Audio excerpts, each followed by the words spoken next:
All right, y'all. Back again. Here we go. All right, got about 7 to 8 of y'all already in here, so we can we can jump right to it. Let's see. Daniel Edwards said turn his headphones up. Ulysses, yeah, Casey versus Roxy, man. Marcus, what's going on? Two Beats, what's up?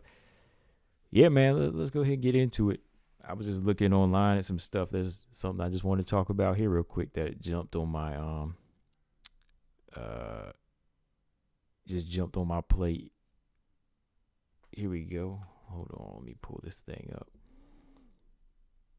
Where'd you go? Where did you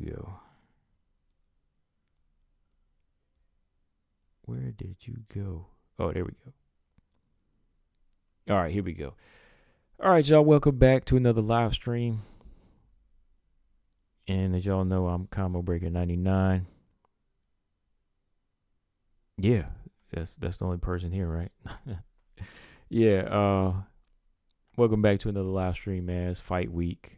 Big fight coming up. Only women's fight on the UFC 268 card, but I've been looking at the embedded today, and there's some things I just want to discuss with the the Rose and Zhang Weili fight once again. But we got other news here, man. Amanda Ebos, at the end of her post press fight interview, she made it known that she'd come back at the end of the year at either 125 or 115, right? So I was just asking some of y'all in here, on my little poll I put up, and not too many people want to see her come back at 125, right?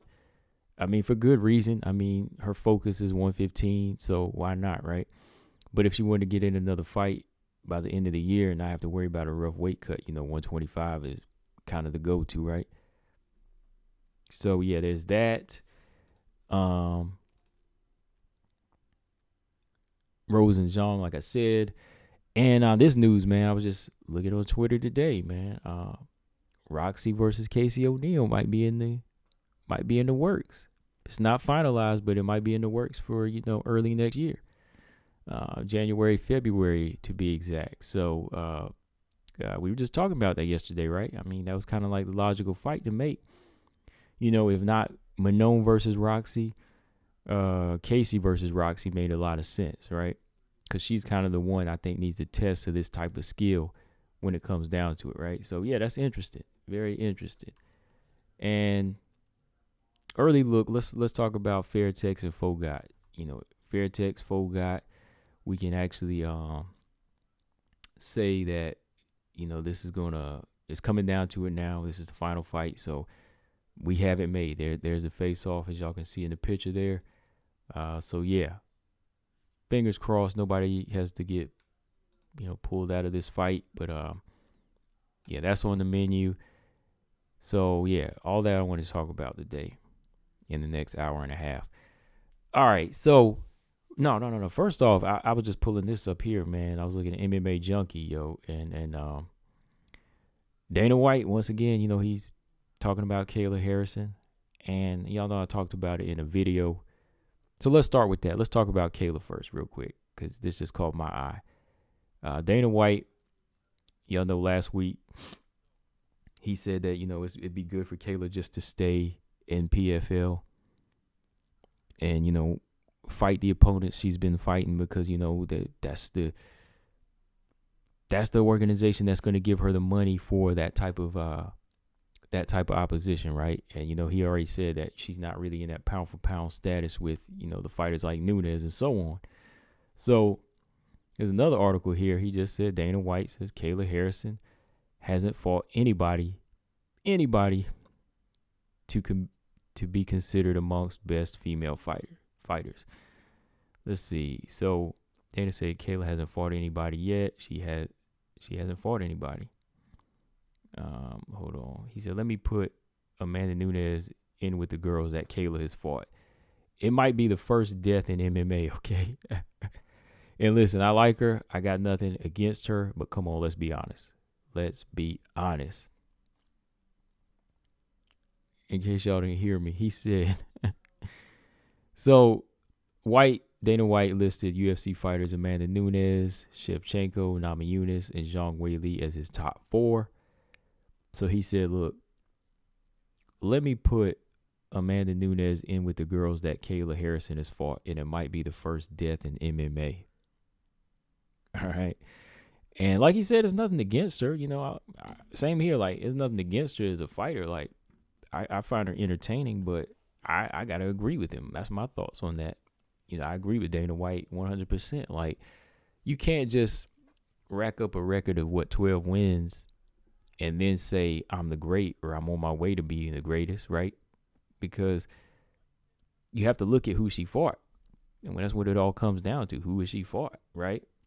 And there's a lot of people who will argue against me, and they will say Dana's being a bald-headed lie. And not, that saying, he's telling a bald-headed lie. And they'll say that, they would just straight up say that because they're so infatuated with Kayla and her performances. But to me, it's like, no, man, like, he's telling the truth. Like, Kayla, her level of skill is not ready for great fighters yet. That's why there's, that's why there's rankings. She's the top dog in her ranking. Of course, she's going to feel like she's going to face the UFC top dog. But come on, everybody knows that, like, the PFL rankings aren't the same as the UFC rankings, and Bellator rankings aren't the same as the UFC rankings. But you might have some people in Bellator that could hold their own in the PFL, right? So, come on, let's be honest. Like, the smaller organizations have champions, but the smaller organizations are stepping stones to get to the best. Let's be real. The UFC is where you get the LFA, the best of the LFA, the best of the Bellator, best of the Invicta, best of Cage Fury, winners of Contender Series. That's where you get them all together, right? To put all those best fighters together. But PFL hasn't given her any type of test to say, like, she could smash Amanda Nunes out, right? Or even beat Felicia Spencer for that fact. So what he's saying in short is real. Like, he's just telling you that, look, Amanda Nunes is going to trash everybody on Kayla Harrison's resume, all 12 opponents, right? And now Kayla, she looks dominant in these fights, right? Of course, but she looks dominant, but she's going against people who don't have the tools to stop that oncoming train that she is, like, she's an oncoming train. She's a rhino in it. She's outweighing these girls. She's bigger than them. She's faster. She's athletic. So why, man? Like, why are we going to say, like, she can step up to this level whenever her opponents aren't even giving her real tests, right? So, yeah, Dana's not playing. I mean, I just wanted to bring that up because I was just reading the article. I thought that was funny that, yeah, he said, like, Amanda's basically going to, possibly murder somebody when it comes down to it, right? And that's true. It's all honesty. Because he knows there's levels to the game, and that's the problem with a lot of young up-and-comers today. You get a couple of bags, you get a couple of wins, and then it's like, oh, yeah, all right, here we go. Another GOAT in the making. But no, like, these fighters like Chris, Valentina, Amanda, their road to greatness, there was humility there. They had to be humbled. There was L's. There was embarrassing moments where, they had to just build themselves up from, some devastating losses for Amanda, Chris Cyborg lost her first fight, which I always bring up because, people think Clarissa is over Clarissa Shields. But, there's a totally different way to measure it from boxing.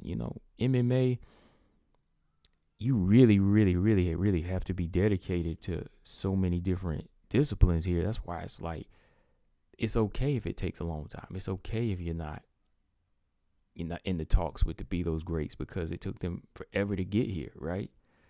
Marcus said Kayla's basically getting her Brock Lesnar on. Yeah, I mean, like, sideshow. It's just like a show right now. Ulysses said Kayla hasn't fought anybody to say I'm the greatest, right? Like, when she says she wants to get to the point of being the greatest, I'm fine with that, but it's not happening right now. You want to be the greatest? Okay, take the same road that these other girls did and then we can talk. Go over here and gut out the Bellator division. Go snatch up the Invicta FC featherweight belt if you feel that confident. Take a couple of pay cuts. Go to Invicta. Humble yourself. Take that pay cut because you want to be the greatest and you want to get the experience. Take that pay cut in Invicta FC. Get the belt. Get the belt in Bellator. And then, we'll start talking. So that's all we're saying. Like, there's nothing against her. No, not at all. Like, is she strong? Is she athletic? Yeah. Has she graduated from a certain level? Yeah, of course. But it's still like levels apart from what Nunes and Chris and them have, So that's how I see it. Like, that's like the long version of what Dana White said. Dana White basically said, look, Amanda would murder her and everybody on her resume. She is not pound for pound top 4. His 4 is Nunes, Shevchenko, Namajunas, and Zhang Weili, right? And I'm not arguing with that at all. So yeah, I'm sure she's gonna respond to that, but like, it ain't gonna be like a hateful response. They ain't really been going back and forth. I hope she just take those words as just like encouragement. And I hope she sees what these other fighters are doing for him to make him say that. I mean, she sees it. She works with Amanda. She knows Amanda's level. Like, we've already heard the stories of her, Amanda putting it on Kayla and sparring, right? We've already heard those stories. So she should know. But the difference between her and Clarissa is very big difference, where you see her already being this dominant. Yeah, of course they're feeding her the right opponents, but her style of judo and wrestling are really helping her. Marcus said Kayla has good judo wrestling, but what happens when she has to improvise with another fighter? Takes what she does best away. Right. Pretty much, yeah. Yeah. So yeah, that's all I just wanted to say on that one, man. I just, it's a lot of work to be done. Before you start talking about greatness, like, is she good? Yeah. Is she entertaining? Yes. Is she great? No. Can she beat anybody on Amanda Nunes' resume? As of lately, maybe one person, but no. Chris Cyborg, no, she ain't beating her. Got to show us something. So, real quick, Amanda Ebas, at the end of her post-fight, she was talking about coming back this year, coming back at like 115 or 125. My thoughts on that, if she just want to close out the year with like a quick fight, I really wouldn't say it's something that would be needed.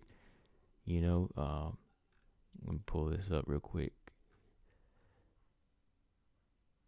Where did it go? I ain't gonna play the whole thing. Yeah, she said she was open to a strawweight future or a flyweight future. Let me see. Yeah, she said maybe in this year I want to fight. I just did one fight and I wish I can fight until the end of the year. Maybe at 125 or 115 I'll fight. I think personally, like, if it was like a weight issue, yeah, but I'd rather see her at 115. I think most people kind of voted that 115 would fit her more so, because Amanda Ebas, she's not really like a very, very thick straw weight. It doesn't really like she's really killing herself. I mean, if it comes down to that point, yeah, but I think right now she's got a path at straw weight. So I don't really think she needs to disrupt that by fighting at 125 again. Then she fight Paige at 125, right? She fought Paige at 125, I want to say. But that was just kind of like a gimme fight because she did want that. She called her out. She wanted her and she wanted Dern, and she got that at the time. But I think where she stands now, I think she's in a better position now where, she just scored a good win over a solid top 15 fighter. And if she wants to continue her path to strawweight, don't really disrupt it with a move to 125. 125 is like grappler heavy, and I think she has good jiu-jitsu, and she's definitely strong. Like her takedown defense is really, really good. She showed that against Verna Jandiroba, but I just think that the move at 115 right now would fit her. She wouldn't have to deal with so many big fighters there, big physical maulers like Jennifer Maia. If she happened to get thrown into that mix, Jennifer Maia, Taylor Santos, Andrade, those type of fighters. I think she has a build and a style for 115 right now. Yeah, that Paige fight was at 125. Yeah. And that at 125 was basically her fighting another blown up strawweight like herself at the time. In a straw, flyweight that didn't really pose a big threat, right? So yeah, that's what I think of that. I mean, she wants to get in maybe one more fight. And with the year almost being over, I could see why she'd want to get in too, so she wouldn't have a rough weight cut. That makes sense. But I'd watch it. Yeah, I'd definitely watch it. Like if they gave her somebody that's free, but who's really free at 125 right now in the rankings? Nobody, right? I mean, Jessica Ai is still coming off her allergic reaction, her sickness or whatever. Andrade is free, and I know you don't want that smoke right now. Andrade is the only one free in the flyweight division, so I don't know. I don't really know if there's anybody I could see Ebos going in there and just thrashing out. What would be cool if it's Tatiana Suarez was already like good to go. Like if Suarez is 125 and Ebos wanted to take on a fight, like if Suarez needed a fight at 125, that would be cool. Suarez versus Ebos at any weight would be interesting to me. Either of those weights, 125 or 115. But yeah, that's what I think. I think, to just stay on the 115 path, try to get back in the mix here with either Claudia Gadelha or if Claudia is available, I don't know. Yan Xiaonan, yeah, that would be good. Let me see. I'm gonna jump on. Let's talk about this Stamp Fairtex and Phogat fight. What did y'all say about that? Australia said Stamp versus Ritu is a hard to pick. Kind of hard to pick. It would come down. It's gonna come down to IQ, man. Like it's gonna come down to IQ, really. Like Stamp and Ritu is gonna come down to IQ. Who's gonna be the smarter fighter and take the smart approach? Who's not just gonna look for the finish? Who's gonna take the smart approach? That's what Stamp and Ritu is gonna come down to. I think Stamp has the striking. I think to pick Ritu apart all day long. I mean, I thought it was funny. Like Ritu, she was staged. She was, ringside watching the fight. She was studying though. Ritu was in there. She was into the fight that night when Stamp was fighting Metzabar, but she was ringside taking notes. Like you could see her moving around, like she was into it. So she was studying Stamp, but I think Stamp has everything that Olsum didn't have in that fight that could beat Ritu Phogat, but Ritu Phogat has that style that's going to be all over Stamp if she doesn't get the respect, right? That's what it's going to come down to, I think. And that one fighter in this fight is going to have to be the smart one and say, okay, if I can't get this person out of there, let me just pick her apart. Or Phogat, if I can't land something big or submit her, I just got to lay on her, put my strength and wrestling to work. Tubi says Stamp has been showing a tendency of making people pay for trying to grapple. So it's really interesting. Yeah, Stamp's takedown defense and her ground game is getting better just in a matter of a few fights. Like, I like how she was able to reverse a couple of positions with Metzabar, make Metzabar kind of pay, get that top position and get full mount. I thought that was impressive. Australia said, I can see Stamp throwing lots of head kicks as well. Phogat only chances to get it down. pretty much 100%. Like Phogat is not going to be able to stand. I mean, Ritu Phogat is not going to be able to strike. If you're stationary and in her range, maybe, because she did land a good jab and caught a good kick by Osum and took her down. But Stan Fairtex, her takedown defense is much better, and her range is, her ability to keep distance is way better than Osum. So Stan Fairtex is not going to have that issue where she's going to be getting countered by a jab from a slow wrestler. You know what I mean? Like, or being taken down with ease like that. I think the takedowns are going to come when Ritu Phogat presses her to the cage and tries to sit her down and just, lock her legs together. Like, I can see it coming into play like that. But Phogat has to be wary of head kicks. Yeah, like y'all brought up, head kicks are going to be big. Because, frankly, I think, Stan Fairtex, her striking has gotten better. Like, the way she mixes up her leg body attack, it's going to be hard for Phogat to get on the inside without getting damaged. And I know y'all saw like Osum like land a big knee to the chest of it was like to the chest or to the face of Phogat, and Phogat had to retreat. She ate a big knee against Osum and had to retreat. And she ate some good punches upstairs. So yeah, like she gets hit. And then if you go back to was that Mingbo fight? She got rocked in that fight too. She got rocked in that one as well. I think that was right.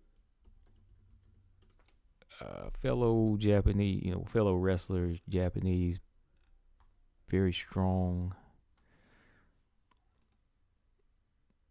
Let me see. Yeah, Mingbo. Yeah, it was Mingbo rocked her. Mingbo had rocked her in that fight. It was a toughness that kept her in. But yeah, she got rocked in that fight. And I see Stan Fairtex landing better punches than Mingbo and committing to her striking more. So what's going to happen? That's the question, man. Like, what do y'all think? Bungalow said Stamp fought Junico recently, and everybody thought that Stamp lost that fight except the judges. Ritu has to get a finish to win. Judges are either corrupt or blind. Perfect example is the Zamboanga fight to me. I thought she beat Seoham. The Junico fight, let me watch that again, because I have to really watch that one close again, because who did I have winning that fight? I'll be taking little notes here and there. Let me see. Did I ever put anything down here? No, I talked about it.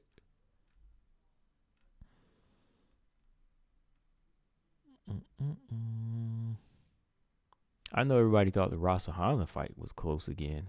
We know that other fight she got submitted, but I know people thought the Rasahana fight was close. Yeah. You have to look at that Junico fight again. That was a Muay Thai fight, right? You have to look at that one again. I was looking at the last fight, Rasahana. I think Rasahana is just had her number because she was giving her a tough fight. She made her respect her. Like, she made Stamp respect her even in that second fight, for sure. Like, no, Stamp did better in the first fight with Rasahana. The second fight was very close. That was a tough one to call. Like, you talking about that MMA fight, yeah, but the Junico fight, I got to go back and look at. Pine K said, who do you think would win between Kayla and Cyborg? Cyborg all day. I think Cyborg, her power is something Kayla's never faced before. And Taylor Godardo landed a good overhand right on the face, nose, and had her bleeding already. And I think if that's Cyborg setting up big strikes, Cyborg gonna get her out of there. Like, Taylor Godardo landed something like that in the opening round. I think Chris Cyborg is just too much of a better striker now than she was, in the past. Much more patient. Oh, Chris Cyborg stops her, man. Like, if Chris Cyborg lands big punches like that, because Kayla's not gonna run right in at Chris, and if she did that, that would be a mistake. So factor the feel out round. Then I think Chris has to be quick on this one, but not reckless. And I think her punches are really going to get their respect early. Like, as soon as the jab and the straight right hand hits Kayla in the face, it's gonna make her say, I either gotta go gung ho and take her down, or I'm gonna stay on the outside and just show her respect and get picked apart. You know, I think I think Chris got too many tools for her. The only thing that might come into play for Kayla is just her speed and athleticism and her youth. You know, she's fresher than Chris. Like, Father Time might take that away from Chris that night, but I think Cyborg still would win that fight. Marcus says Cyborg says she'll bring the fight to Kayla. Yeah, if she brings the fight to her, you know, in a much educated way and not reckless like the Nunes fight, she'll control it. She'll control it for however many rounds she wants it to last. 2B said I'm going with. He says he's going with the 2B's prediction for that Phogat Fairtex. Oh, okay. I know what that is. He's going with the 2B's prediction for that Phogat Fairtex fight. Yeah, I remember that when did you use that? When was the last time you went with that prediction? I can't remember. It was a flyweight fight, right? Yes, Ulysses got Cyborg. Bungalow's got Junica. Oh, Bungalow said Junica won, in my opinion. Just about every in the comments said the same. Yeah, I'll check it out. I'm sure it's on YouTube, right? Mark said Cyborg versus Kayla would be worse than Cyborg fought Julia Budd. Oh yeah, it would be worse. It would be a lot worse, man. It would just be someone who never felt that power before to the face and to the body. Somebody with no defense just getting, mugged. That fight would be a mugging, man. Like, Julia Budd has some boxing experience, and she's pretty she's decent on her with her hands, but even Kayla Harrison was touching her up, but she has enough to hold her own. But Kayla doesn't have any of that. Like, Kayla doesn't even have the footwork right now to be boxing or striking with Chris Cyborg, right? All right, so yeah, Stan Fairtex versus Namajunas. Okay, yeah, the fight's on here. I'll watch it a little bit later. I'm gonna save it. Oh, let me turn that sound down.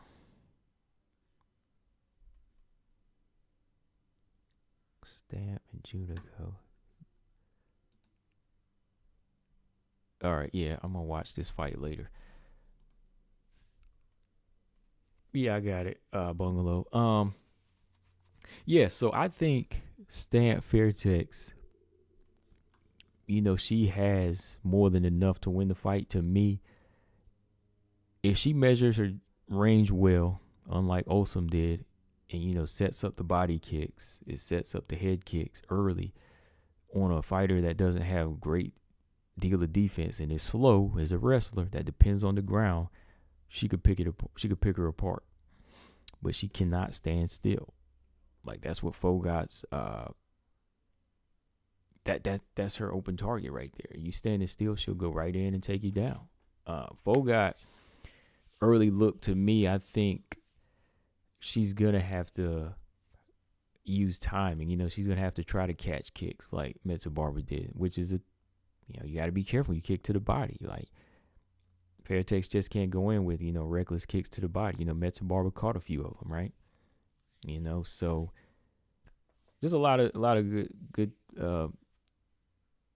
good things done by both of them. I just got to go back and watch. I'm leaning towards Stamp. Dang, it's windy out here, man. It's about to blow my door downstairs. Crazy. How windy is it? Wow. Hang on, I'll be right back. Hold on. Bungalow says a very entertaining fight. Okay. Daniel Edwards said Megan Anderson's been very quiet. Yeah, she's been quiet on the fight front. All right, I got like 20 people in here. Make sure y'all hit the like button. I like 20 people in. Hit the like button.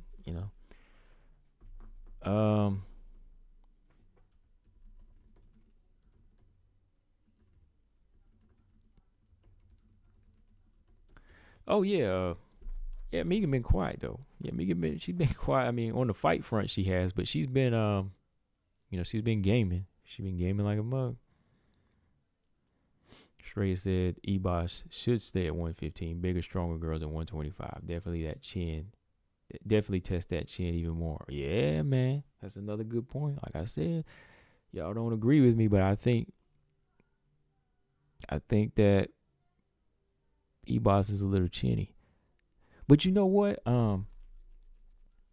Sometimes fighters can be chinny because of weight cuts. If they move up, sometimes they get stronger and they can take punches better.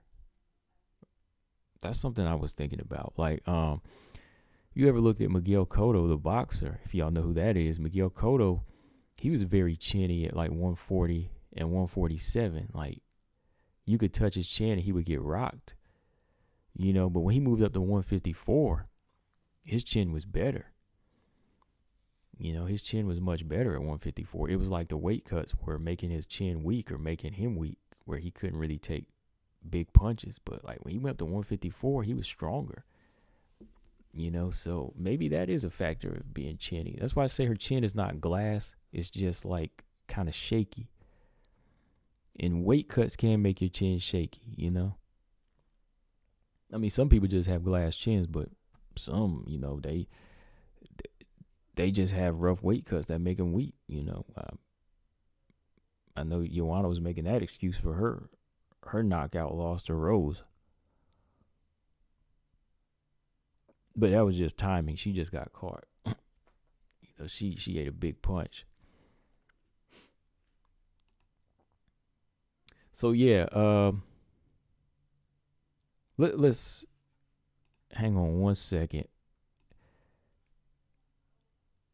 I'll be right back. So while I'm gone, I'll be gone like just 2 minutes, 3 minutes. Listen to the music while I step away. I'll be back.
All right, I'm back. All right. So, Daniel Edwards said, Poirier, for the most part, has a recovered chin at 155. Right. That's what I'm saying. Sometimes Mark Gadibev said, there's another Mark G. Okay. Mark G said, the brain suffers more than the body from bad weight cuts. Right. But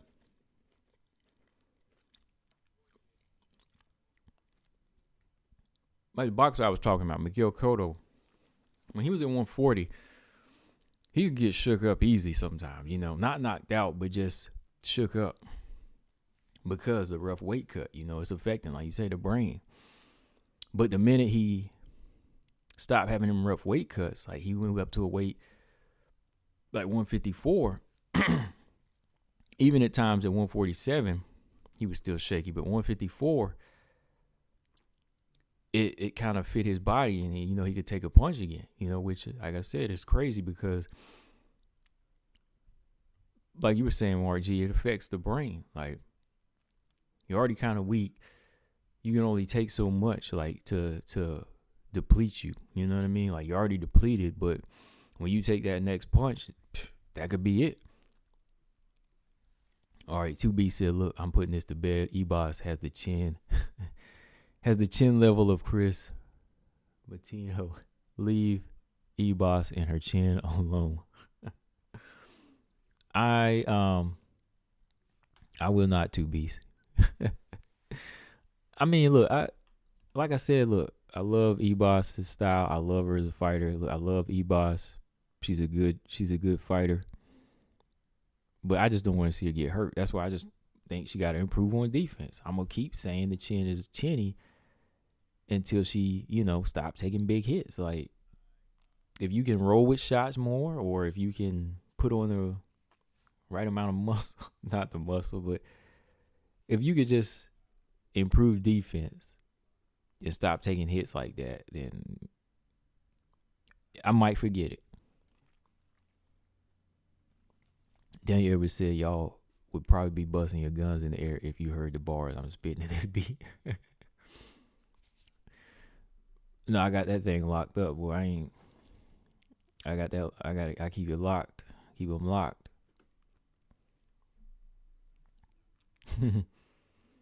Gordon, what's up? Gordon said Amanda has a reach advantage over Kayla, but Kayla is like a super strong Ronda Rousey, and if her chin is good enough, who knows? Super strong Ronda.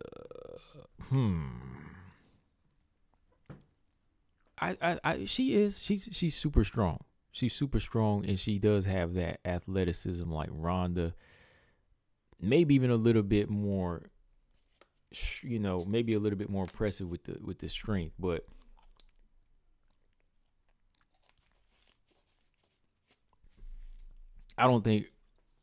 I think her footwork is amongst the same level, and her striking IQ is still amongst the same level. That's what I'm saying. She got time to grow, so there's no need to try to get in there. There's too many ifs right now. Nobody's saying it's going to be 50-50. Like what you saying, Gordon, if her chin is good enough, who knows? Like, yeah, that's just kind of a what if, Like, that's not telling me anything. That's just telling me that, yeah, she might take a longer beating if her chin holds up, but what else is she gonna do? Maybe hope that her judo may come into play if Nunes makes a reckless mistake. I don't know. There needs to be a level of opponents on her resume that make me say, okay, she's gonna give Nunes hell, Stray says Stamps Muay Thai in close is dangerous. Great elbows, great knees. Yes. Ritu hasn't faced that level before. No. So that should kind of sway your prediction then, Straya. I mean, I know you were saying that could kind of go either way, but that should kind of put you more in favor of Stamp, like me. I'm kind of going with Stamp because I like her inside game and her outside game overall. And I like what she's been showing in her takedown defense. But Ritu has already been rocked by Ming Bo and Osum. They just didn't really have the cardio and the dog to hang in there.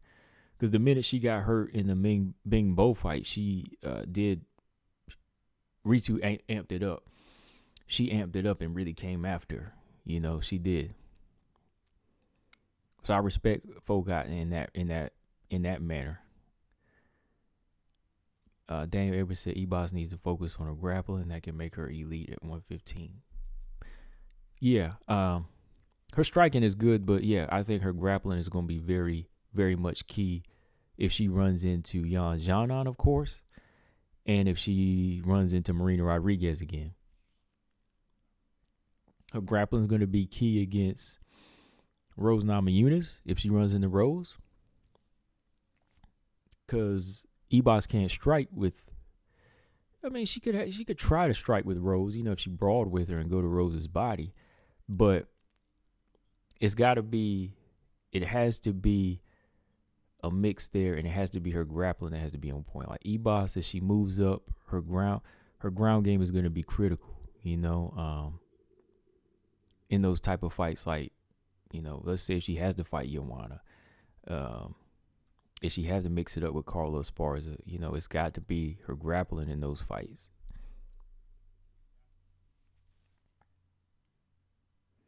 Marcus said, I got Stamp in that fight. Okay. Yeah, I'm leaning towards Stamp. I am. But yeah. I think there'll be some scary moments in there, but yeah, I gotta lean towards Stamp. All right, so we just kind of been mixing it up there a little bit. That's cool. Let me see. Casey Oneil. Yeah, here we go.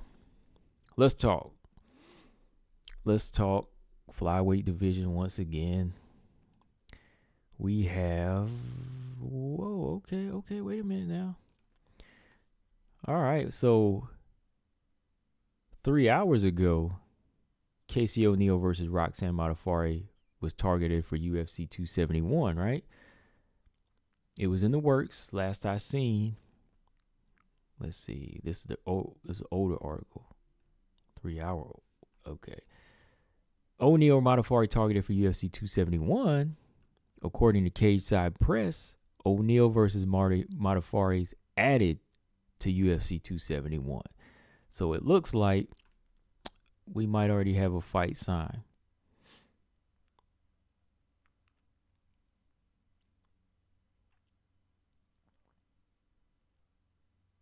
Yeah, shout out to we'll put this up. Shout out to Minnie Meyer here.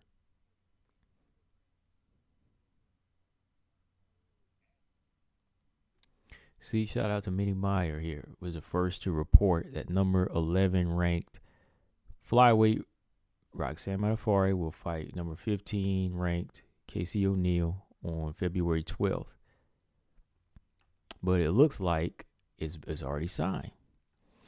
Because according to Casey O'Neill's Twitter, got a really exciting announcement coming soon. I'll be back in the cage early 2022. Yeah.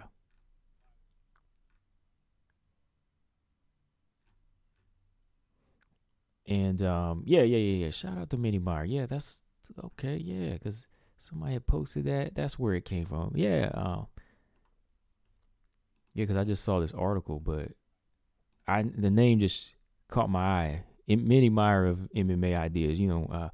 He follows me on Instagram. I follow him. He'll talk.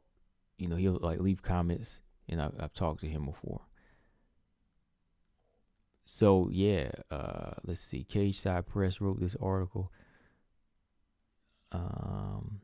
This is Alex. Okay, this is Alex B. Hunin from Bloody Canvas. Okay, y'all know Bloody Canvas.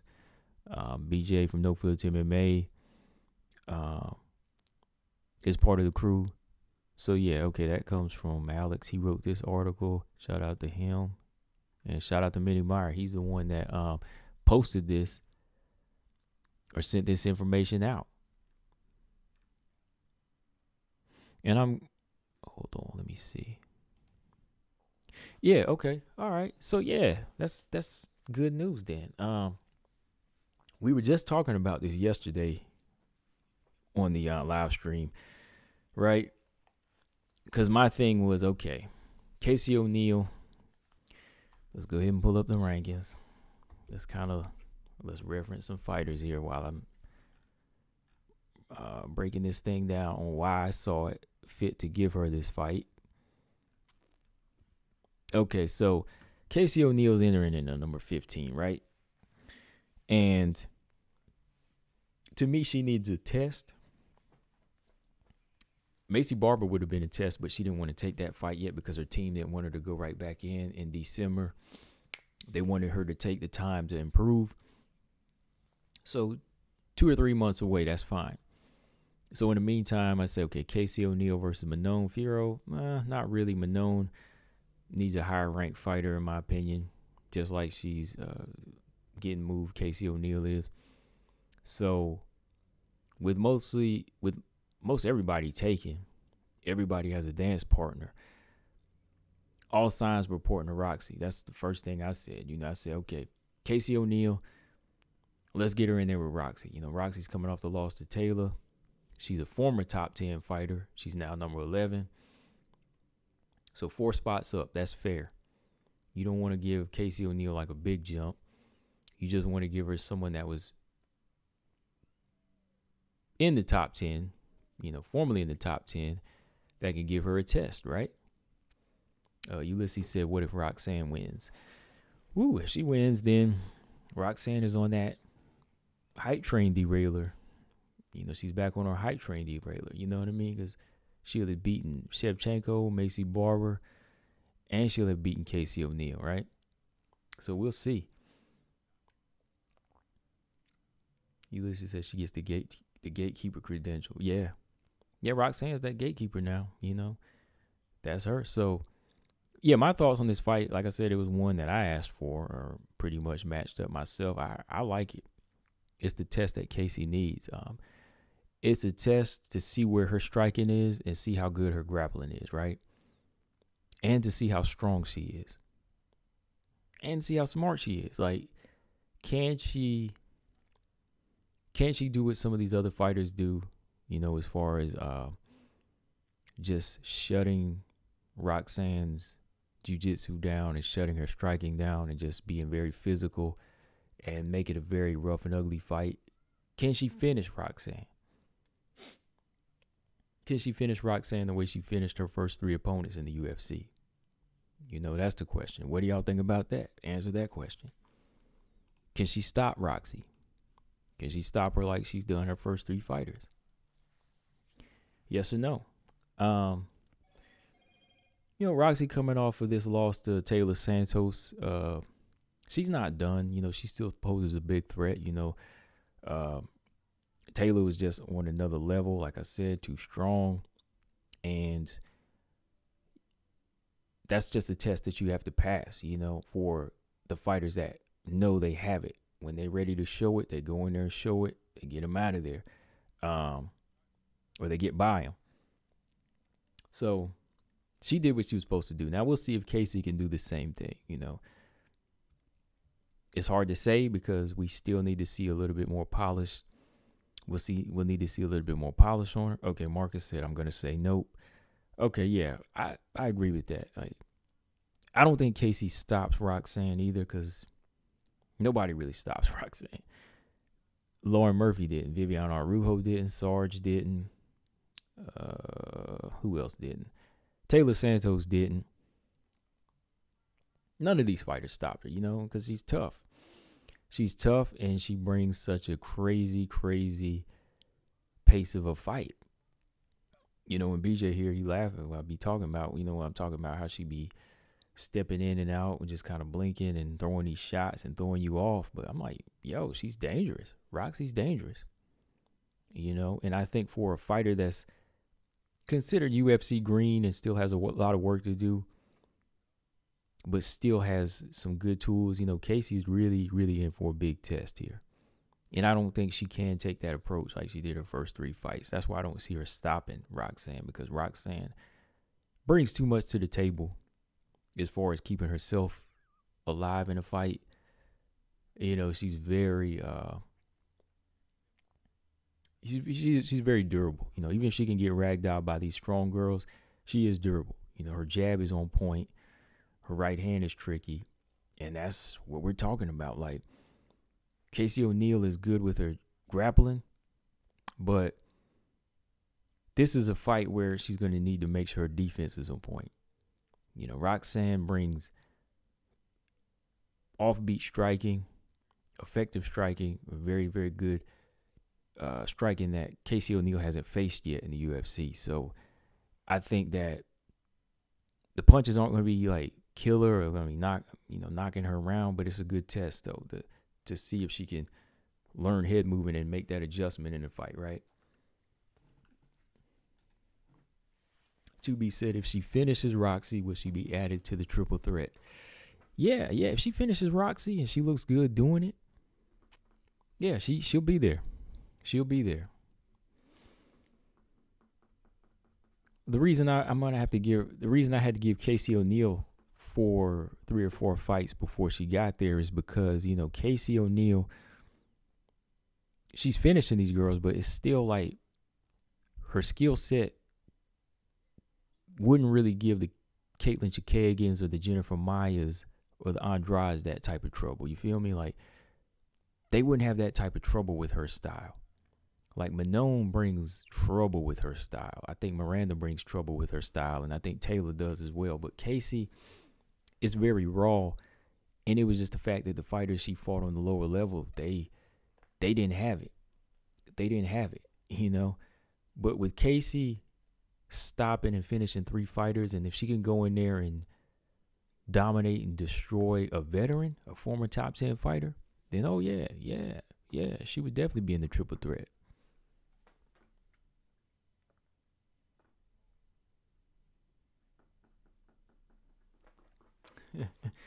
Marcus Bell said this is one of those times that I'm actually picking Roxanne. Wow.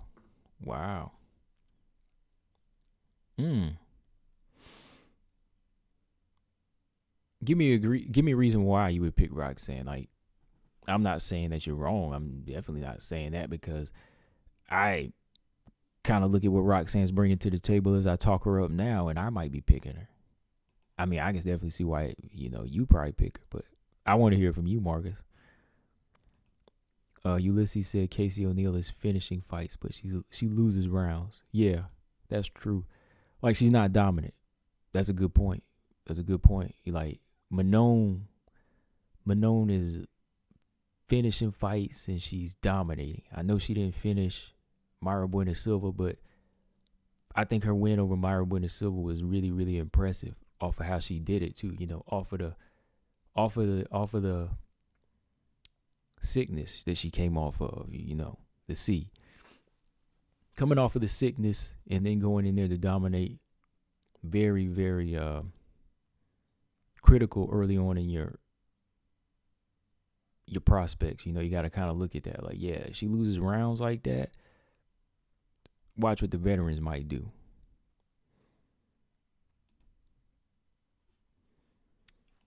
Let me see. Robot Chicken said Roxy might have the size and experience. Yeah. Let's look at the size while we're here. Let's match them up here as well. Jamin said, I know Roxanne will be astronomical underdog. Definitely sprinkling on Roxy. I know that's where people are going to fall, man. Like, they're going to make her out to be the underdog, and watch this be another one of those times Roxy pulls it out, man. Like, that's true, man. Like, she's going to be Shanna Dobson in this fight like she was. Remember Shanna Dobson in the Agapova fight? People got paid off of that one. No lie. People got paid off of that fight. And this might be another situation.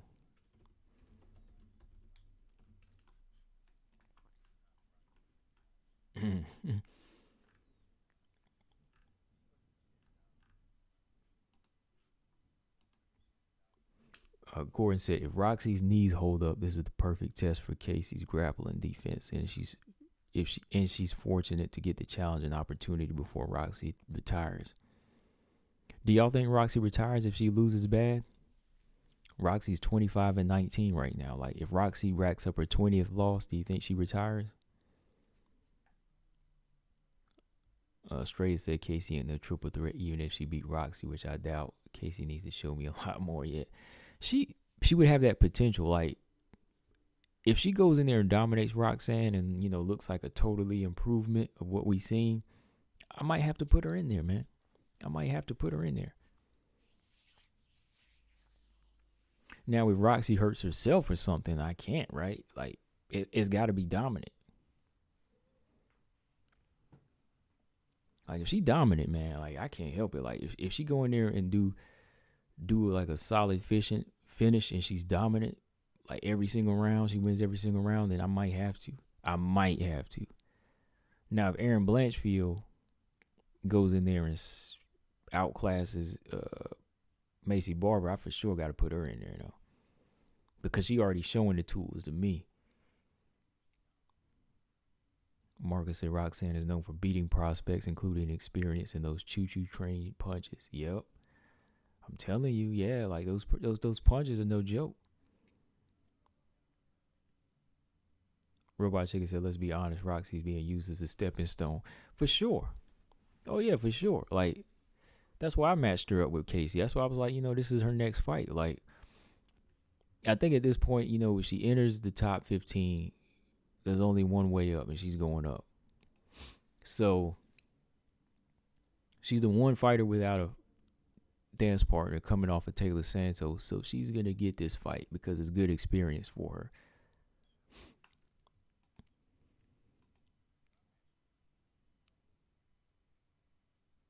Yeah. All right, so let's see. Roxy, what type of threat does she pose? Okay, Roxy stands at about 5'7" with a 69-inch reach. And Casey Oneil is giving up just 1 inch of height, same reach. So, yeah, they're about the same height. I mean, they're about the same height and size here. I mean, Roxy has 1 inch of height advantage, but size is going to be the same, about the same. But hold on, let me see. 2B says, so a decision win for Aaron earns it, but finishes for Casey is it maybe? Come on. Oh, man, this is. Do I have to have this conversation with you too? I had this with BJ already. I mean, there's a difference, man. Like, there's a difference between what I see in Aaron and what I see in Casey. Like, Casey still needs to perfect certain tools. Like, Erin Blanchfield, I think at her age, when she was like 19 and 20, she was already perfecting certain things that are already looking good. And like I said, if she passed that test against Macy, it might get it. If she dominates Macy Barber, I'm gonna have to put her in there. All in how she does it, man. Just like all in how she does it. Like, if she goes in there and just straight up shuts Macy Barber down with all of her, with not all of her technique, but with a good portion of her technique, I gotta give it to her.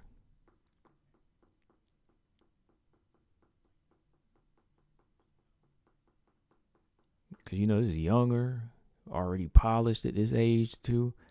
So yeah. Because BJ has a problem with me saying Madone is better technically than Casey Oneil, but I'm like, come on, like we doing an eye test, right? But we can see, like, yeah, we see Casey Oneil is not as sharp with certain skills as Modaferri is.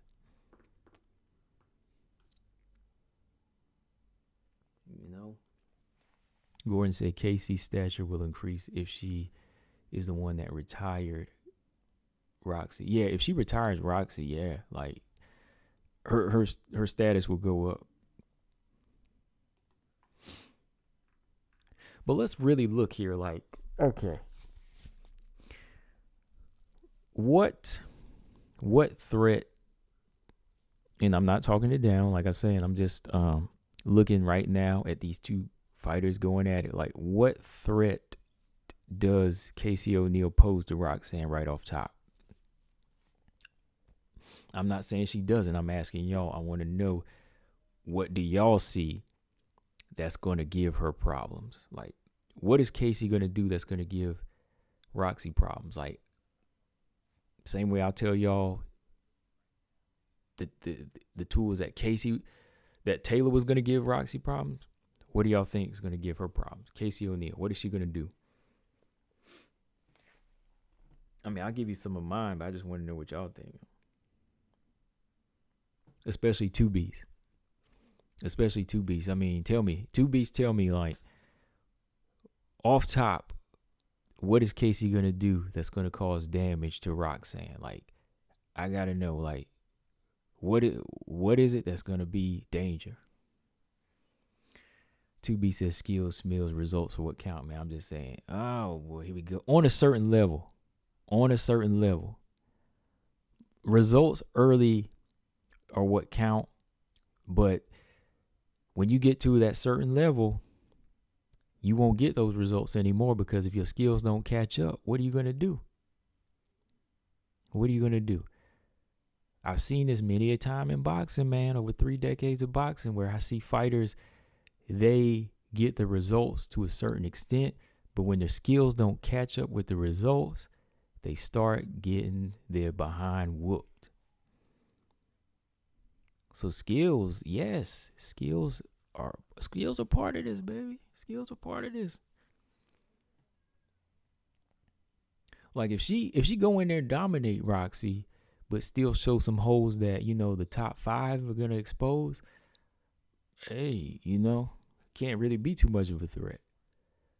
But if Aaron go in there and shut Macy Barber down and make her look like an amateur or something, and get a finish, or like just dominate for 3 rounds, 30-27, and don't show any holes, I gotta say Aaron's gonna be a threat. All right, let me see what y'all saying. Okay, BJ, what's up? BJ said, all right, she shows tenacity, heavy pressure, pace. 2B said pace, pressure, and top control. Zhang said Firo is just a 10 times more athletic than Oneil. Who can't see it? I question your sanity.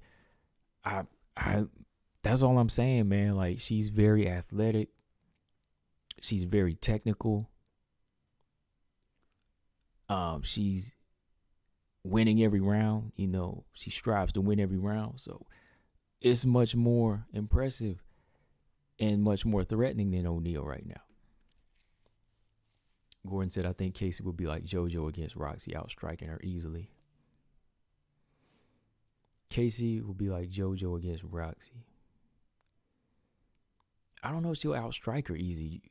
You mean Casey's going to outstrike Roxy? I don't know about that. Like, Roxy's striking is good. Right, BJ?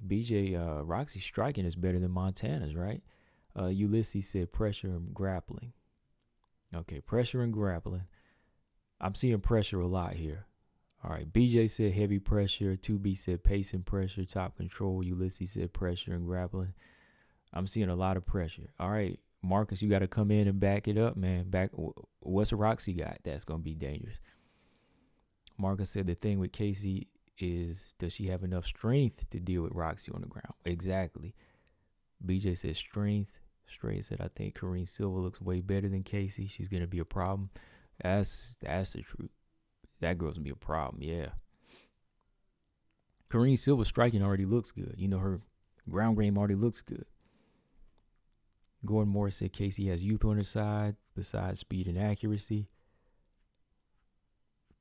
Ulysses said, that's what I'm saying. I can't trust Casey when she finishes fights but loses rounds. Right. That's what I'm saying. Like, she's getting the results, 2Bs. Like, 2Bs, she's getting the results, but she's losing a lot on the way. Like, she'll lose a round here and there. She'll get hit. She'll get touched in certain spots. So, yeah, the results are important early on, but this fight has to show improvement. Like, there has to be improvement here, because this is the number 11. Like, from here, it's only going to get harder. Like, results, you can't lose this many rounds anymore, especially if we get in there with tougher fights. Like, you've got to be dominant. BJ said it's better technically than Montana's, but Montana's is more threatening. Australia said, at least this fight would tell us exactly where Casey is. Roxy's a big test for her. That's all I want. That's why I was calling for it. That's why I said this needs to happen. Like, we need to see where she is, because it is a major test. It's a major test for sure. So what does Roxy do? Marcus is picking Roxy. So what is Marcus? What does Roxy do that's going to be a problem for Casey Oneil? Everybody thinks Casey, the majority thinks Casey's pressure is going to be a problem. What does Roxy bring that's a problem? Like, I think Roxy's pressure might be a problem. I think for Casey Oneil, if you ask me, Casey Oneil, the one thing that's going to be a problem is, her physical. If she's as strong as I think she is, her physical strength is going to be a problem for Roxy. Like, if she goes in and does what Taylor and Vivian and so on does, her physical strength and control, clinch control, will be a problem. That's what I think.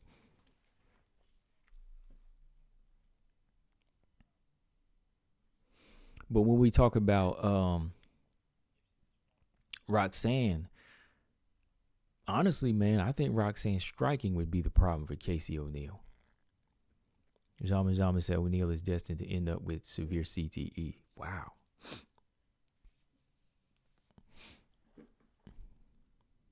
Basically, he said you gotta get that defense right. 2B said, I'm not saying she's necessarily better than Manon or Taylor or even Blanchfield. I'm just saying that not considering what she showed us as someone who hasn't sharpened her skills yet isn't fair. Oh no, I give her credit. I give her credit for finishing fighters, but that's why I want to see her in there with Roxy when it comes down to it. Like, I give her the credit for those fights, but she's a threat to the unranked fighters with that type of style, if that makes sense. The triple threat is a threat to like the top 10. Like, I think they're a threat to the top 10 and top 5 because of the skills they show and their dominance and their IQ. Where Casey, she's tougher and stronger and better than some of these girls on the lower level. But to become that threat to the top 5, you got to have a balance of skills, if that makes sense. That's all I'm saying. Like, I give her credit for her 3 finishes, but it's the fashion and how she got it. It's impressive on that level, but work needs to be done before it's like a threat for the top 5 and top 10, if that makes sense. Like, when I see Manon go in there and finishing people, she's looking like she's ready to go. That's why I say, like, it could be a threat. We just need to see her tested a little more. But, like, what we're seeing now could be a threat because of the way she moves technically. You know, where Casey, yeah, she's beating these girls. I love it. Like, she's beating them. You know, but there's still a little bit of rawness to her. I think she needs to, smooth out some of that rawness and start to become smoother. That's all. Tubi said basically if she's finishing her first 3 fights as raw, non-perfected skills, talent, imagine if when she sharpens her skill. Right. That's all I'm saying. Like, the rawness in how she's doing it, that's good. That's all well and good, but I can't say that raw type of style would be a threat to Taylor or Jennifer Maia yet, because there's still some polishing that needs to be done. Could she beat Agapova? Probably, I don't know. I mean, maybe. That's still a 50-50 fight. So that kind of tells me right there that there's still some work that needs to be done. Where I think Agapova will lose to Manon Fiorot. Gordon said Casey's evolving, Roxy's predictable. Casey has the film study of Roxy's fights and Kayla's blueprint. Right. You got to have that strength to do that,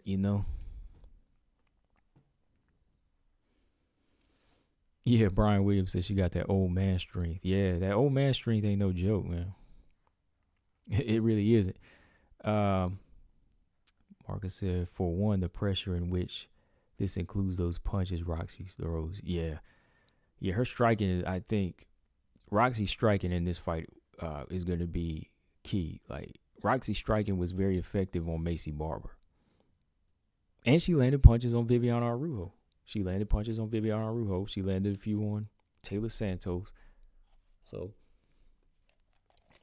yeah, it's just, when you kind of look at what she's bringing to the table and the defense of Casey Oneil, it could be problems there. But yeah, if she get past Roxy, then we'll talk, depending on how she look, definitely. I mean, I like the fact that she's calling people out for sure. Like, I like Casey Oneil. Like, I enjoy her fights. Zhang said, I like how people say she's young. She will evolve. People were saying that about Kevin Lee for years. Most of the time, if you were slow and stiff at age 23, you would stay like that. That's a good, you make a point there. You make a point. Because, yeah, like, when you're in your early 30s, you're 20, 23 and so on, you don't really loosen up the older you get, right? You don't really loosen up the older you get. You get a little bit stiffer throughout age. That's why your style has to evolve with your age. But if you come into the game a little bit stationary and flat-footed and stiff, it's hard. You can't teach athleticism, right? Am I wrong there? I mean, can you teach athleticism? No.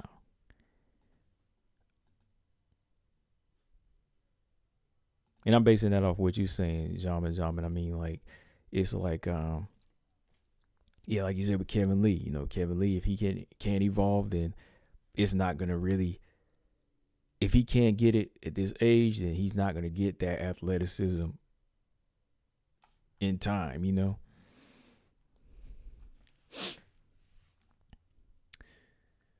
Marcus said when Roxanne was catching Santos with those choo-choo train punches, I was yelling at my TV telling Santos to move out the way. Right. I told you, yeah, she was catching her, man. Like,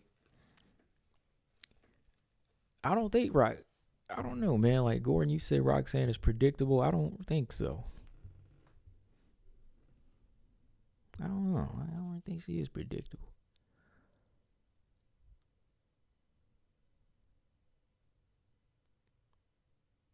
I mean, it's like you know what she's going to do, but you don't really know her rhythm. So her rhythm is kind of unpredictable sometimes. So it's hard for me to just call Roxanne. Well, she is predictable, I guess, to the better fighters, like the strong fighters and the fighters that have the skill. So, yeah, I can see that. She is kind of predictable.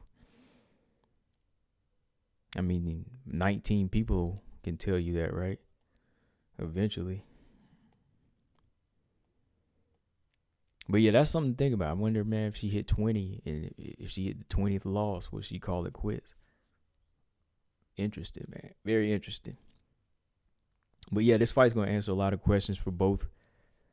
I like it. I do, and I think that this is gonna this is definitely the biggest test for Casey, and it could very well be the last fight for Roxanne. Like I said, depending on how she lose.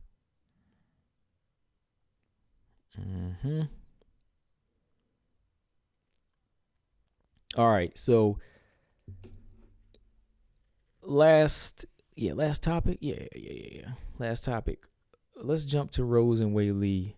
I was looking at the embedded again, and just listening to Rose, bring up some points about the fight. Not much was said, of course, at this point, but she feels like Zhang Weili has to go in there and prove it. Zhang Weili has to go in there and prove that she's the better fighter because, she was saying that Zhang Weili didn't give her full credit, saying that, the fight didn't go to a certain point where she could say that Rose is better than me, But when you think about it, though, man, it's a game of chess. Chess can end that quick, too, sometimes. A game of chess can end very quick. And that just shows you who has the upper hand. So in a way, it is showing you that that person is better. I mean, it's one thing if you feel like, okay, it's a fluke. But let's be real too, though. I mean, if somebody catch you in the first round off of the one trick, and they make you do, like I'm saying, they don't even have to go through the feeling out process.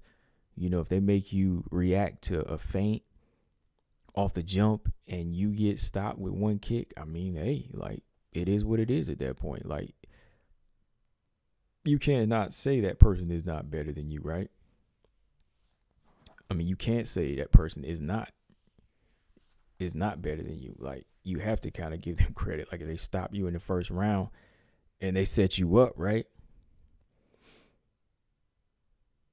I mean, if that's how she's looking at it and that's how she feels, and I mean, off of what we've seen, and when you break that little feint down, and when Zhang Weili reacted to it, and boom, she gets hit, then it's like, yeah, like, that's an early checkmate. That was checkmate. So, yeah, you have to say that person's better than you. I mean, that's only going to give you the drive to say that I got to get my belt back and be better than I was the first time. For Rose, too, this one, she was saying that Zhang Weili is probably the most dangerous opponent for her. I mean, what do y'all think about that? Is she? Like, I just recorded a video, too, talking about this. So, do y'all think Zhang Weili is more dangerous than Carla at this point? I got a video I'm going to put out, like, maybe tomorrow I'll put it out. I'm going to put the video out before fight night, though. But I did a video talking about who is more dangerous. Like, who's going to give Rose a harder fight? Zhang? Who would give her a harder fight? Zhang or Rose? I mean, excuse me, Zhang or Carla? Who's going to give Rose a harder fight? Zhang or Carla? Who's a tougher rematch? So, yeah. I don't know, though, man. Like, maybe she says the most dangerous, but could be because Zhang Weili is that fighter that wants to get it back, and she's probably in the zone. She's ready to rock, and she wants to right it. She wants to right the wrong this time. I mean, she's down in Arizona now. She's tightened up her camp. Got some new additions to it, and maybe she doesn't like that feeling of and continuing to see that playback. They're gonna keep playing that fight back. They're gonna keep playing that fight back throughout Embedded. Even on all the commercials. Of Rose just head kicking her. So that's got to make a fighter feel some type of way, right? Like, damn, I gotta get it back. Man. They're killing me. Zhang Weili can actually kind of take that as motivation. Marcus said Weili might be more dangerous, but without tightening up your defense, nope. Zhang said first 2 rounds with fresh Rose, in my opinion, Zhang can't win. Just the basic dynamics of their styles. Weili needs to accept that she most likely loses first 2 rounds like Jan did with Corey. Right. He said start real work from round 3. To be said, well, one stopped Rose and the other got stopped by Rose, and the one who stopped Rose has 7 years to improve. Okay, yeah. Straya said Casey ain't getting in the combos triple threat before his. Okay, there we go. Before Aaron Blanchfield. I was waiting on that. He fell right into it. That's why I mentioned Aaron, because I knew he was going to say that. I was waiting for that. Took forever, but he finally said it. Yeah, so Zhang makes a good point, though. Like, Weili, I think she can win the first 2 rounds, but it has to be smart. It has to be, like, her style. It has to be pressure, and it has to be breaking Rose down. Like, similar to how Jessica Andrade did, you know what I mean? Like, Jessica lost the first round, and that first fight, she continued to chop away until she finally got a hold of Rose and stopped her, in the second round. So Zhang Weili can't just, I see what you're saying, go in with the mindset of knowing that Rose is going to be fresh, but at the same time, get some work in, you know what I mean? Like, start attacking the body, start attacking the legs and start chopping down her foundation so she can't move, because when Rose becomes stationary, she's becoming an easier target to hit. And I mean, that's for any fighter, right? So, yeah, I see like a fresh Rose is going to be on it, so I don't think she should try to strike with her. She shouldn't try to move with her from the outside. She should be trying to push the pace. Even if she loses the first 2 rounds, push the pace and put some miles on Rose already. Put some miles on her and make her gas out. Because when you get to that 3rd round, yeah, like that's when you really start to grind her and take her down. Because 4 and 5, Rose rarely sees those rounds. She saw 5 with Joanna, and you saw how tough that fight was. She saw 3 with Jessica Andrade, and you saw how she looked in that fight, right? So a 5-round fight is probably where she would want to take it, or at least to the 4th if she could eventually, chop her away and stop her. So for Zhang Weili, there has to be a rhythm to the fight. You can't go in there, like I said, and strike with Rose, who's 100% focused in the first 2 rounds. Like, we know for a fact Rose is going to be sharp the first round for sure. Into the second, she's going to want to make Zhang Weili step into traps.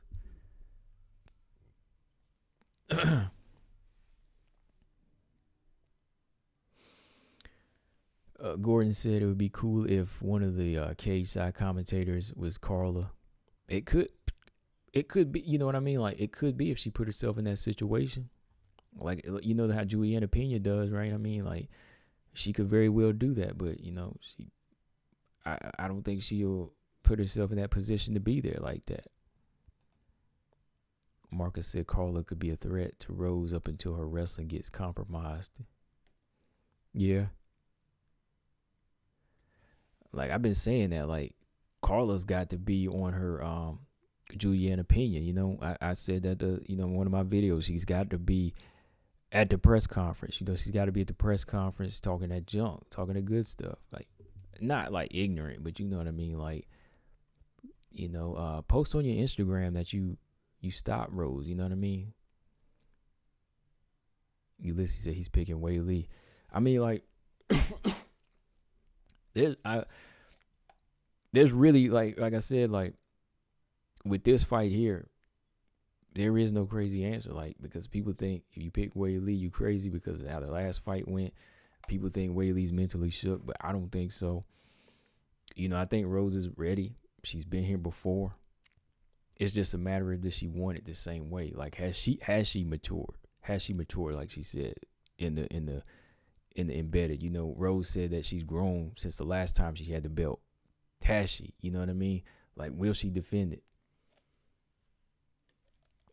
Well, Rose is undefeated in rematches, like I said, so. Hang on, I'll be right back. 1 second. I'll be right back.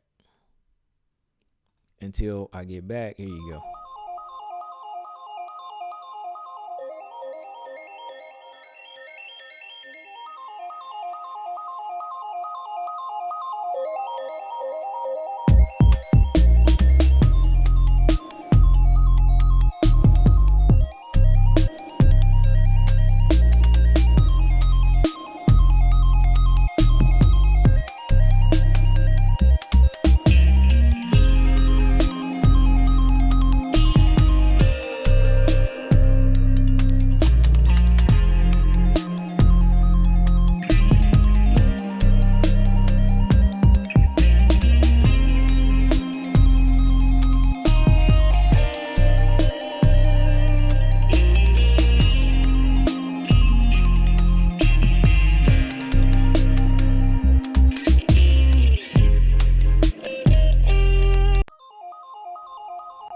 Okay, back. All right.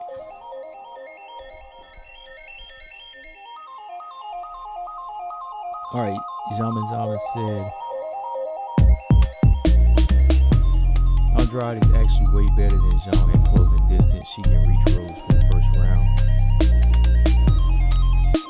Zhang as lead striker is pretty quiet. I think Andrade does have that.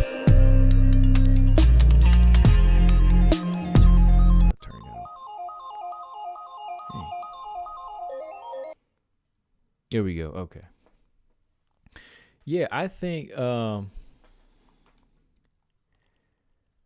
Andrade's actually got a little bit better. Like Andrade's got a little bit better with her ability to cut the octagon off, you know. And the way she's relentless and chases, yeah. You know, the way she's relentless and just chases you. I think that's very intimidating, Rose. And I think now that Zhang Weili's been kind of compromising with her chin, I don't think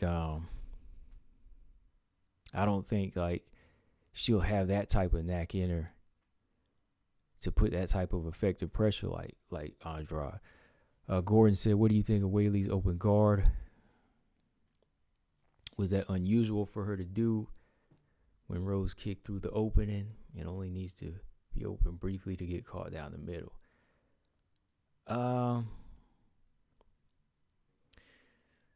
I think she was too relaxed. Like, it was kind of weird, like, the approach she was doing. Like, right from the jump, her body language, yes, she started landing some inside leg kicks, but to me, it was just too relaxed. You know, she was just way too relaxed in there off top, you know, with her, you know, getting into a rhythm from the outside, you know, thinking this was maybe going to be like the Joanna fight. And right away, you know, she ate that head kick and that was it. Like, her game plan should have been to push it, you know, just to go ahead and pressure like Andrade does, right? Because I think that, you know, Zhang Weili has a little bit of that Andrade in her. You know, she can do that. Because you don't want to be on the outside where Rose's punches and kicks are at their strongest. You know? Stamina, what's going on? One Doug 62 said, "I'm not picking a horse in this race. But if Zhang manages to not get finished in the first 3 rounds, she'll finish Rose before the end of the fight. Rose has no gas tank after 3. Yeah, that's a good point, though. I mean, like, that's what we talk about over here. Like, Rose is very, very strong the first 2 rounds, and maybe even the third in some cases. But, you know, I don't think that you know, that 4 and 5 will really do her good against a high pace fighter, you know. Joanna, she did well in the fourth and fifth round. Well, she did okay. You know, there was a round she lost there because, you know, she started getting hit. You know, her knees started getting red because Joanna was hitting with some big shots. But Rose did good in that 5-round fight against Joanna because Joanna's was fighting her pace. It was more of a chess match, right? So it was more of that slower pace. But if you fight a pressure fighter like Weili for 5 rounds, it's gonna be hell if she gets past that, you know, that first couple rounds. Ulysses says Zhang was just bouncing. 2B said was staring. Yeah. Ulysses said, "I don't know if she knew she was defending her title." Walk on, always believe says, "What your man hope you are." Oh, what's going on, man? He said, "Hope you're well. I'm really looking forward to Rose versus Weili." Oh yeah. Me too, man. Hope you're doing good as well. Walk on. Yeah. Saturday we gonna be calling it though, man. Over here, you know, I'm gonna do the watch party. You know, I do the fight companion on the fight. So yeah, for sure.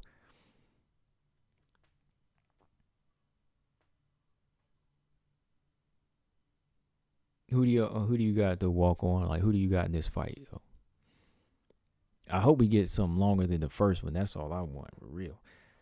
Gordon said Weili's guard was wide open, just like she was expecting hooks. And that's crazy for her to expect hooks, though, because, you know, Rose is a fighter that likes to throw those straight shots down the pipe, she'll pick them single shots and throw them jabs and them right hands down the pipe. I don't know why she was expecting hooks though. I don't know. Let's play it right here real quick. They got that on free fight, right? Let's go ahead and pull that thing up. Hold on. We were gonna do this anyway. Let's analyze this minute 19-second fight.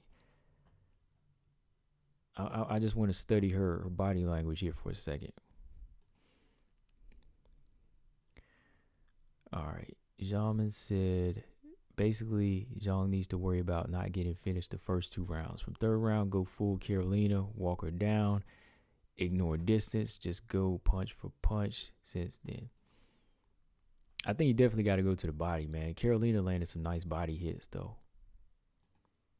You got to go full brawler mode. Like, all right, I got the fight pulled up here. I'm going to go ahead and watch it. Zhang. That's a harder fight, no doubt. All right, here I go. I'm going to watch this quick fight in a minute, and I'm going to talk through it. Okay, so it's free on YouTube just in case y'all want to see what I'm seeing. All right, bell rings. Zhang Weili right away doesn't close distance. She stops at a range, and Rose is kind of stepping side to side here. Rose is trying to work her jab in. Weili's guard upstairs is open.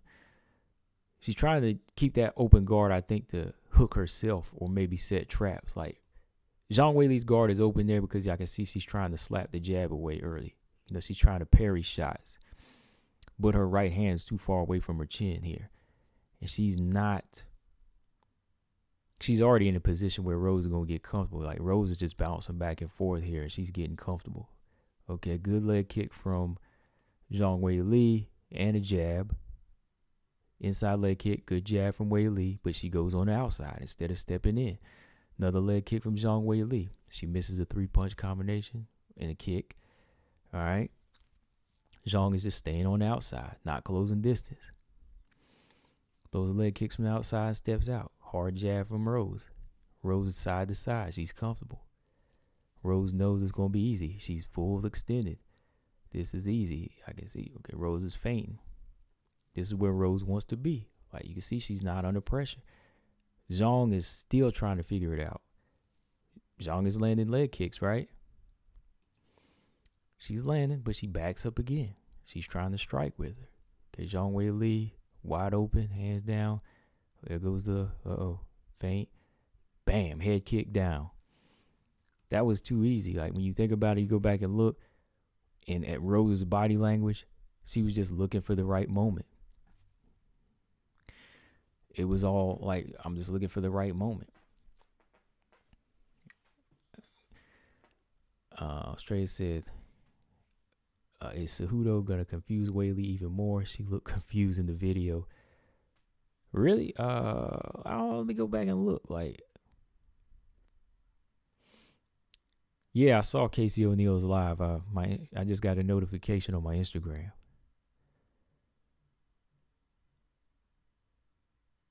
Walker said, I'm fine. I have Rose to win, but by decision. Okay. Yeah, let me go see if BJ's in there. I'm going to pull up on my IG here. She's live with Ariel Helwani right now. Hang on. Let's see what we got here.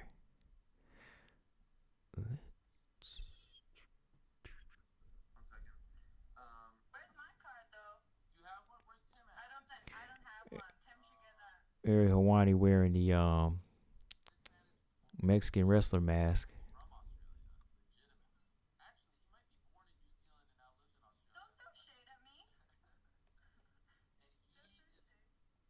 I know that's where Two Beasts is about to go right now.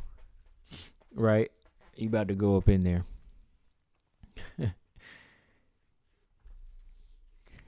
Marcus said he might be able to talk about Montana. Oh, wow. Y'all crazy. Y'all crazy. Oh, man.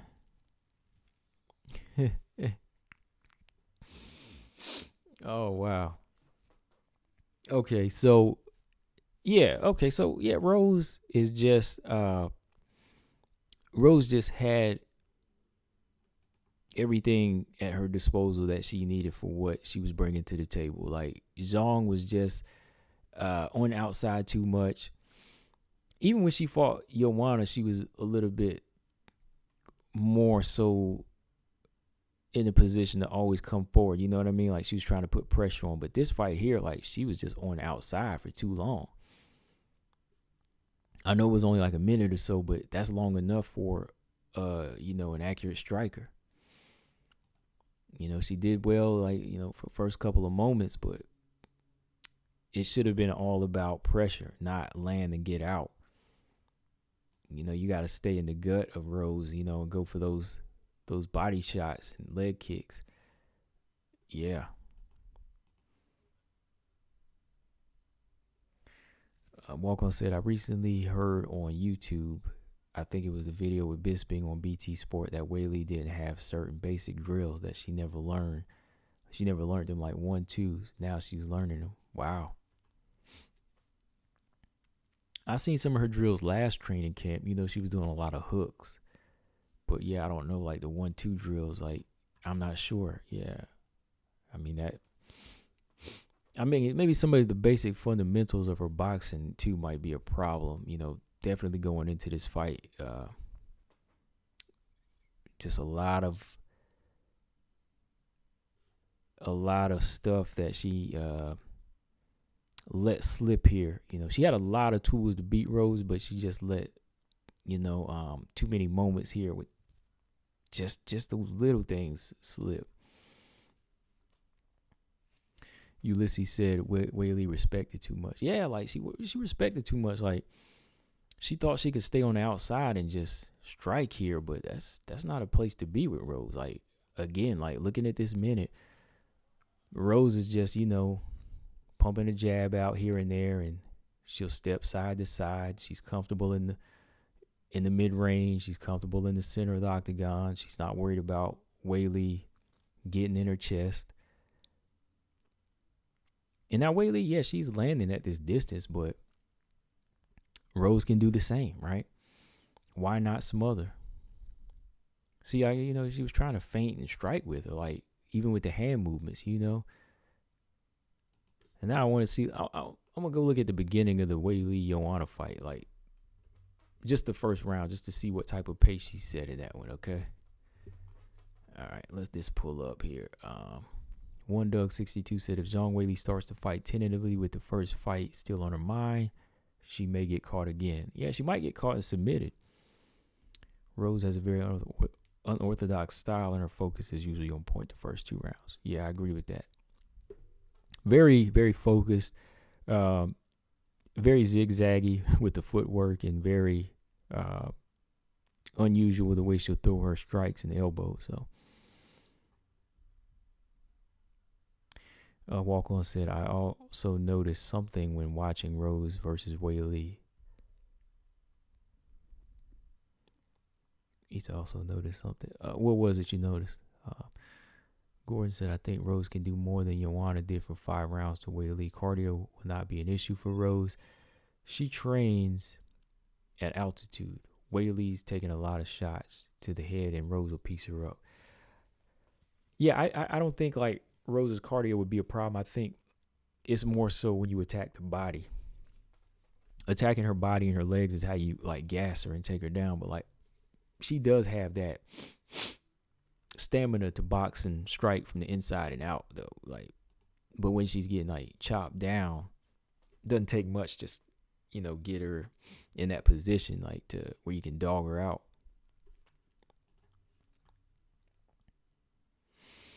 All right, I'm gonna pull up the first round of Joanna versus Weili. I just want to see how fast was she as far as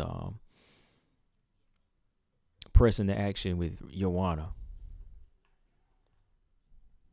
Styles make fights, man. They are weird sometimes, though. All right, let's see what we got here.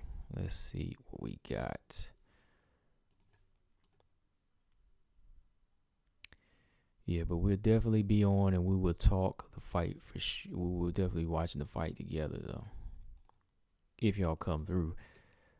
Brian Williams said Weili likes being on the outside. She likes to snipe and counter. That's how she normally fights. She was the same way against Andrade.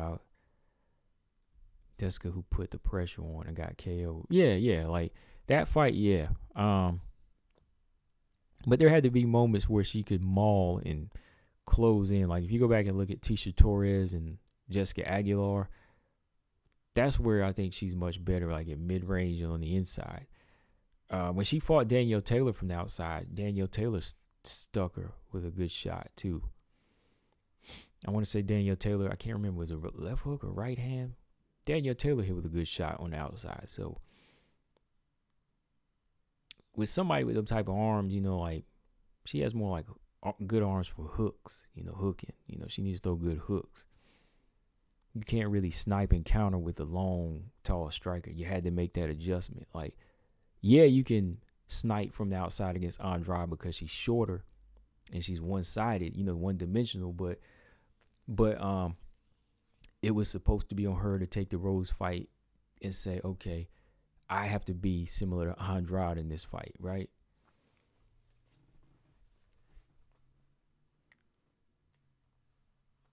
Mark said one thing that most aren't mentioning is how much of a toll that Joanna fight had on Weili. Yeah, I've heard somebody mention that. Well, Joanna said Joanna mentioned it because Joanna in her interview said that somebody told her that Weili was not the same. So I haven't really thought of it myself, like because it was two different styles, and I just kind of figured that she's not gonna go in and take the same type of punishment. And I mean, yeah, the wars can take their toll on people, but I just thought she was strong enough to come through. Like I'm not really gonna use that as a factor going into this fight,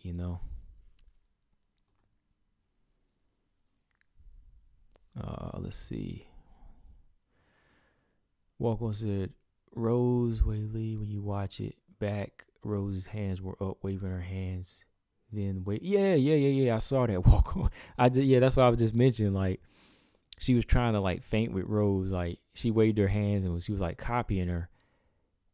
And that was a strange way that Rose got to her head. That's a good point. I'm glad you said that because I was looking at it and I said that is crazy. Like Rose did the little wave with her hands and she did it too. Like Rose had a purpose to it, but Weili was just doing it to copy her and it got into her head. That's a good point. Because I was looking at that now. I was like, okay, you fainting with her? Like, do you know why you fainting with her? Yeah, like that's what I'm saying. Like people have to look at this stuff sometimes. Like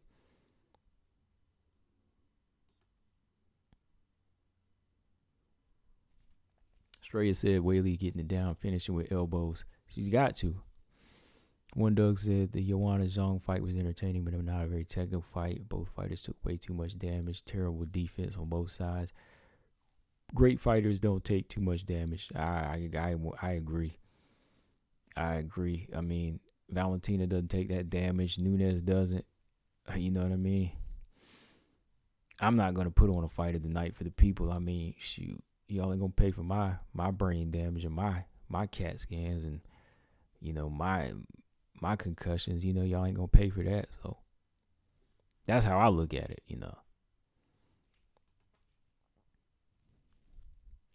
Yeah, they did take some damage. Yeah, so I understand where you're coming from, Marcus, though. Like, I know, yeah, you do have to look at it because, if anything, I kind of think it was affecting Joanna a little bit more because Joanna's came out with knots in her fights. Carolina and Andrade put knots on her head, so Joanna's head, I don't know, man. Like, she's taken a lot of hits over the years. This was kind of like one of the first wars in the UFC Weili had, though. So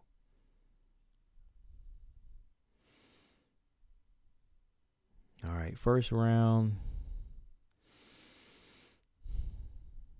Weili trying to bounce on the outside again. She wants to jab her way in, but she goes right back to the outside. Yeah, so yeah, she is staying out here on the outside trying to snipe. See, right away with these long fighters, man, she should have been making this a grueling fight.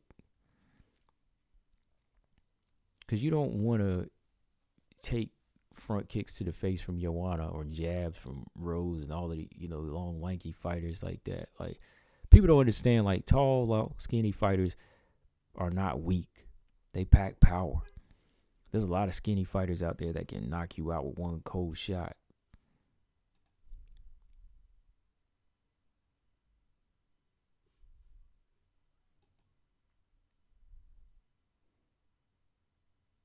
If anything, I do think Joanna showed a little bit more technique in this fight, especially with her right hand. And what round was it? The third or fourth round, whenever she went southpaw to start setting up more shots. So, yeah, I think there was too much back and forth. A lot of tenacity showed in this fight. But if I had to give the skill edge, I would have said Joanna showed a little bit more. Yeah, for sure. When it came to her offense now her defense wasn't that great because, we all saw how that came out. But, like, as far as, like, her switching southpaw, I think that really started to eat away at Weili and cost her that round.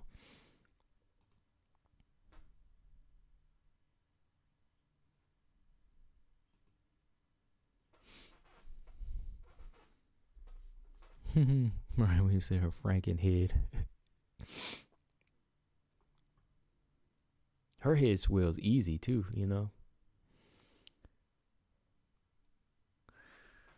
Gordon said, I think Rose's ground game is also superior by far than Weili's. Even off of her back, Rose can handle Weili. Her reach advantage will help there, too.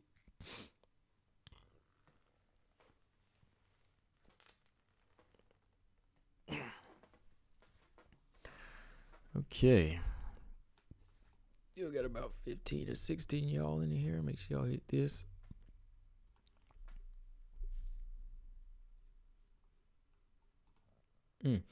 I'm just kind of looking at the first round. Yeah, they were trying to go blow for blow here. This was like Bo Holyfield. Definitely going to go down as one of the greatest fights for sure. But, yeah, there was a price that came with it, y'all. There's a big price that comes with it when you want to put on a show like this. You get a trophy, but, might get something worse with it in the long run. I mean, if they had a rematch, I'd want to see them make adjustments this time. I wouldn't want to see them go to war again just for our entertainment. I don't want to see nobody die in there, That's just me.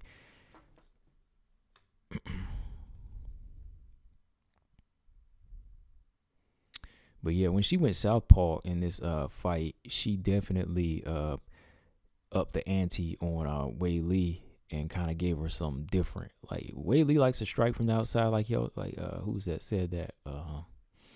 And snipe, but Brian Williams said that. Yeah, but like she had trouble with the southpaw style. Like, she's just not used to certain type of striking fundamentals here. Zama said Joanna lost from spamming that front kick in Sonda. That's the most drilled defense for some reason. Front kick defense will, with catching a kick and countering. Yeah.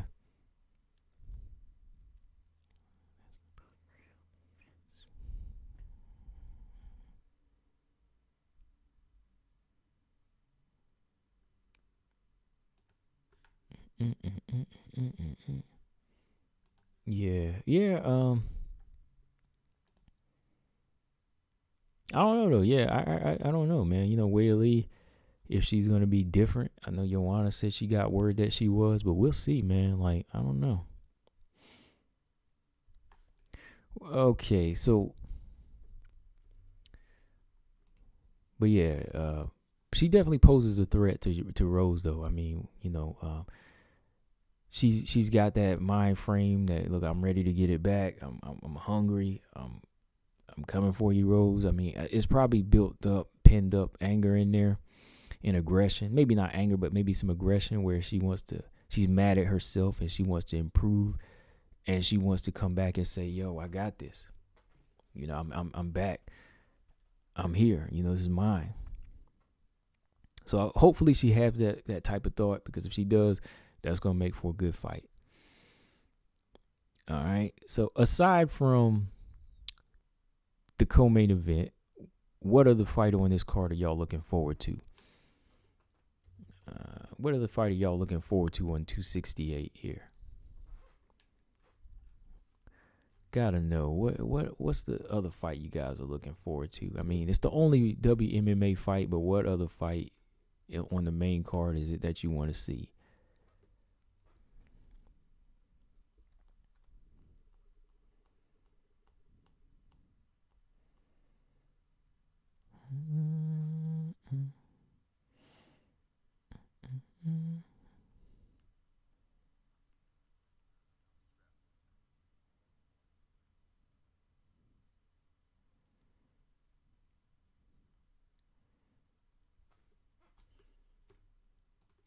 Walk on said, do you think there will be a Valentina Nunes 3? Personally, I don't.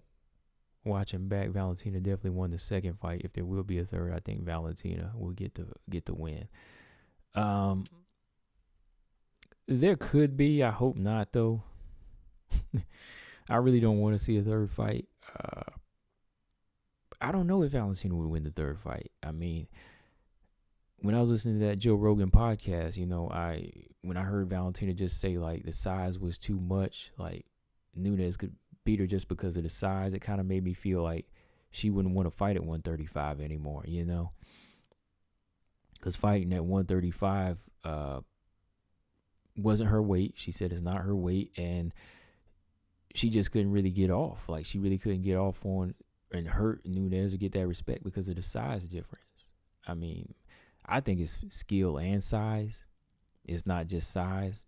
That's my opinion, but I think Nunes definitely had the skill to hang with her. That's why it went the way it did. But I don't know. I don't want to see it personally. All right. Ulysses said he's looking forward to the main event. Brian Williams said he's looking on to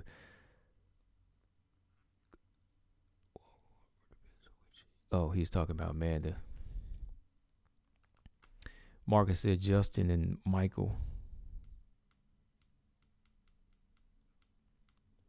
Robot Chicken said Billy Q and Shane Burgos. Stamina said no trilogy, please. I'm looking forward to I want to see Gaethje and Chandler myself. Like, I want to see Usman Covington too, but yeah, Gaethje and Chandler, yeah. I'm looking forward to that one. Kind of riding with Chandler. I think I'm going to ride with Chandler in that. No, I think I'm going to ride with Gaethje in that fight there. I don't know. Gaethje's tough, man. Zama said Kazmat will smash both Usman and Colby. I don't know, man. Kazmat's not even in the top 10 yet. I just found that out. I was like, I just realized that. I was like, he's not even a top 10 fighter. And he's already being talked about being a GOAT. How? You know what I mean? I mean, he's entertaining. Kazmat's entertaining, but yeah, he's not going to smash either of them yet.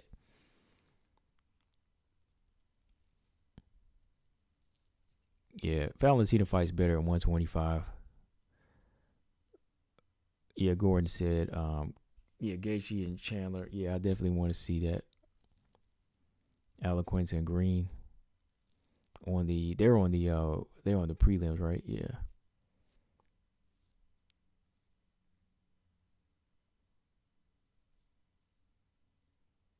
Yeah, Nunes already the GOAT to me. That's what I'm saying. Like, it's just a fact now, man.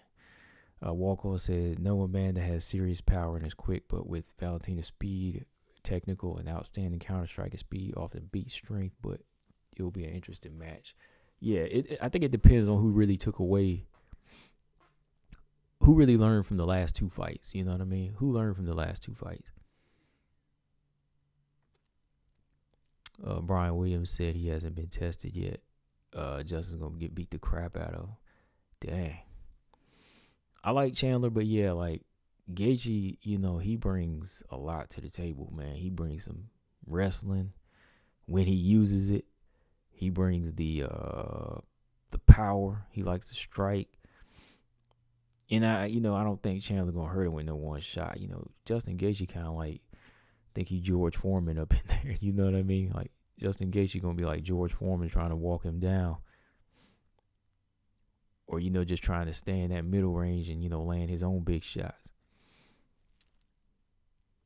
Podcast said, who do you think would win between Jermaine and Valentina? Oh, that's my dream match right there. I always talk about that fight. That's my dream match right there. I don't know, man. That's why I want to see it. I do not know who would win that fight. That's why I want to see that fight. It's my dream fight. Mary Thomas, what's going on? Walk on says he got Valentina winning. I don't know, man. I do not know. With GDR versus Valentina, that would be good though for the belt. Yeah, Brian Williams said Kazmat hasn't been tested. No, yeah, like I don't think he's been tested to say he's a great yet. Like he's only BJ told me what he said, 11 or 12, right? I don't think, man.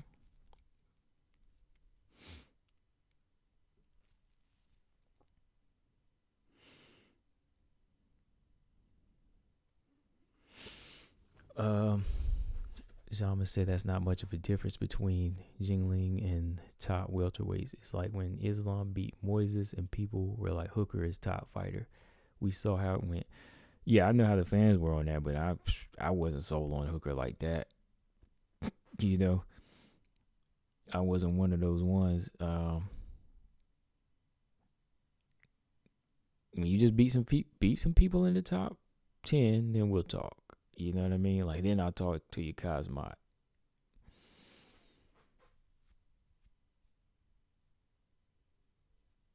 Yeah, Mary, it's finally here. It's finally here. We got some good fights on this card, too. It's finally here. Marcus said Valentina GDR in an MMA fight. Valentina wins, but if you want to make it more interesting, Valentina in a GDR in a Muay Thai bout. I don't know, man. I can't say who. That's a good fight, though. If you can get GDR down, yeah. One Doug said you because of the ground game.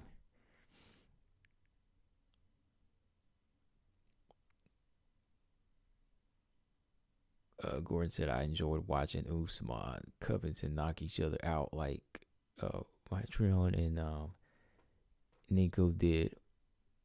Only neither wakes up before the bell.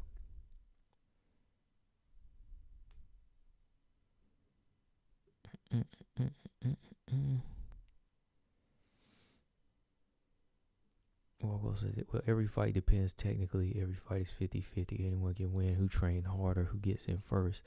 On another day, there could be a totally different outcome. Yeah, I don't underestimate, right? Yeah, like, I could say this person has this on one day, but if they can't get it executed, then, it's not really going to be a factor, right?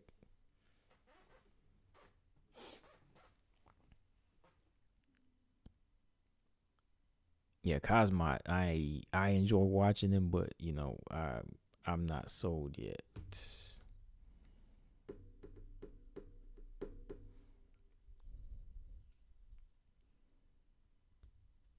Yeah, Jingling, he's like okay, but yeah, I never considered him like an elite fighter. It was a fun one. It was a fun win, but it wasn't like spectacular.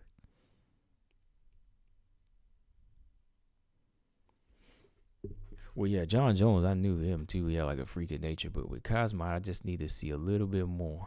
That's just me though. Just a little bit more.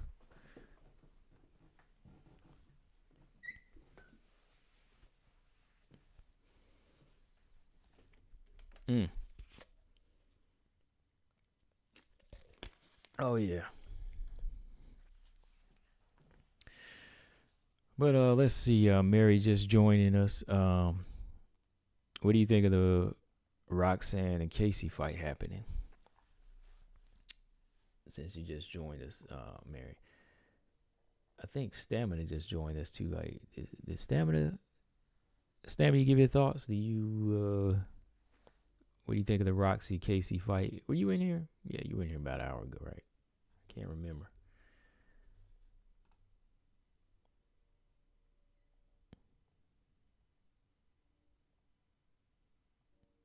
Yeah, exactly. Yeah, he's fun to watch and he's one to watch. But yeah,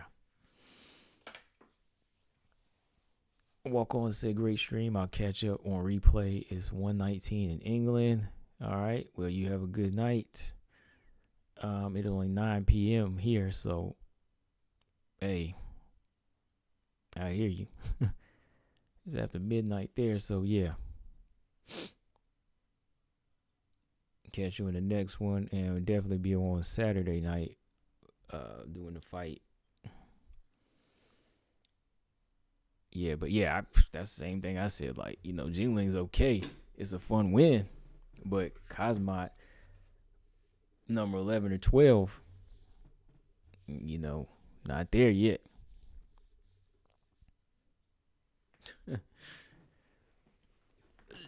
Oh, X said I see a lot of scared Usman fans. Oh boy. Nah, I want to see him right for that fight. He ain't ready for it now. You ain't gonna jump up. You ain't gonna jump up 10 spaces and try to get that. Like, I want him ready for that fight because that's gonna put that Usman legacy even in a better place because everybody's bigging him up, right? So you big him up now, it's gonna look good when he get there.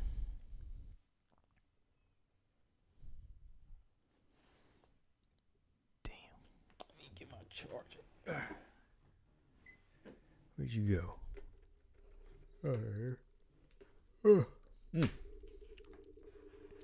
Yep, Roxy Casey's on UFC 260. What did I say? 271.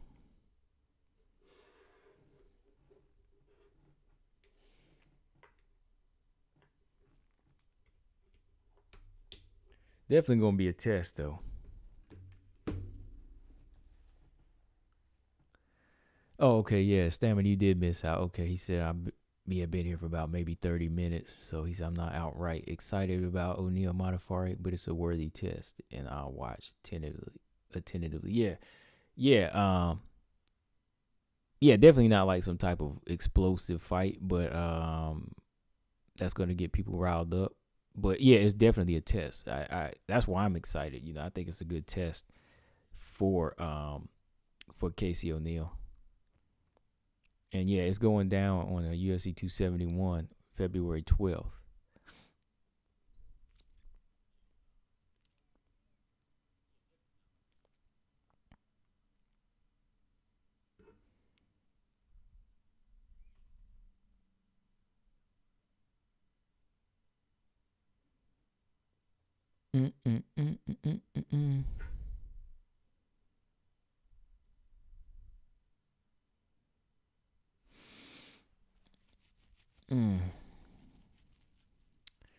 Let me see here.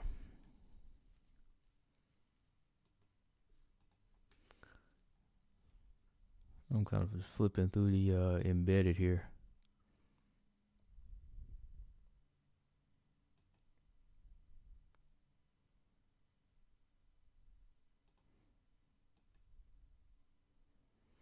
Yeah, man.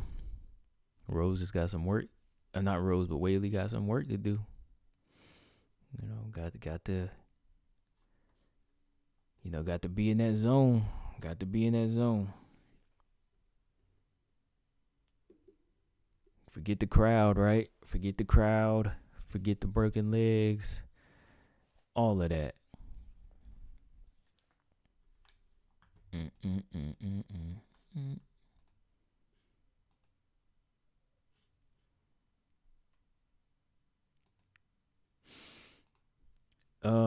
November has some good fights coming up though.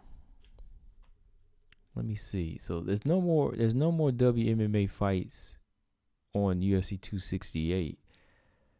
But on the 13th, there is Felicia Spencer and Leah Letson, like I was saying yesterday. Calvillo versus Andrea Lee. And then there's Courtney Casey and Liana Jojua on the 13th. And then on the 20th, you got Kelly Vieira and Miesha Tate, Loma Labutni and Cheyenne Bays. Oh, that's going to be a test for Bays right there, man. Cheyenne Bays versus Loma Labutni. Oh, boy. And then what do we got in December? Not too many WMA fights listed yet. Oh, yeah, Nunes and Pena, of course. And then Macy Barber and Aaron Blanchfield.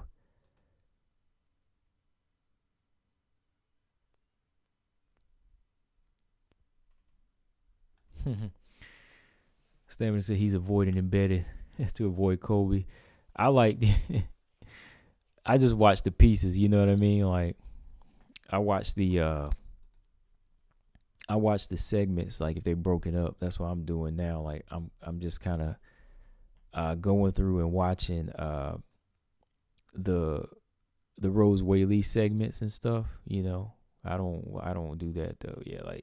I don't really want to hear Kobe Covington talk. I just kind of do my little, you know, segment pick here. Gordon Morris said if it's Kamzat, not Kazmat. Kamzat. Yeah, I know. I say either one. Sometimes I say Kamzat. Like if I'm in there, I'm saying Kamzat. But you know, the first time I first saw it, I said Kazmat, and that's why I'd be like, oh, Kazmat. Like a hazmat suit, right? Depends on which one slips off my tongue first.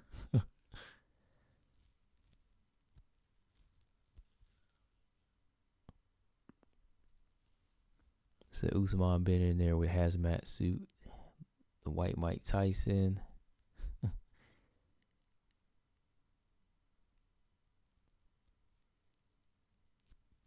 When I'm doing countdown, I just pick and choose. When you doing the embedded, shoot, I be scrubbing through there. Like when I'm on YouTube, I just be looking until I see his face. Then I'll be like, oh, I'm going around that. Like I'm looking at the full countdown episode. Well, excuse me, I'm looking at the embedded, and you know, if I see one gonna be on him, I'll be like, I don't even want to hear him, man.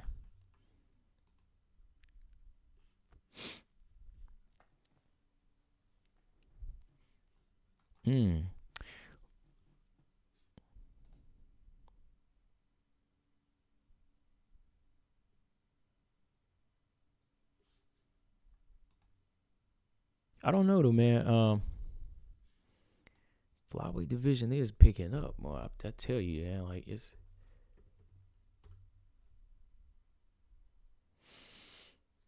flyweight division is getting crazy.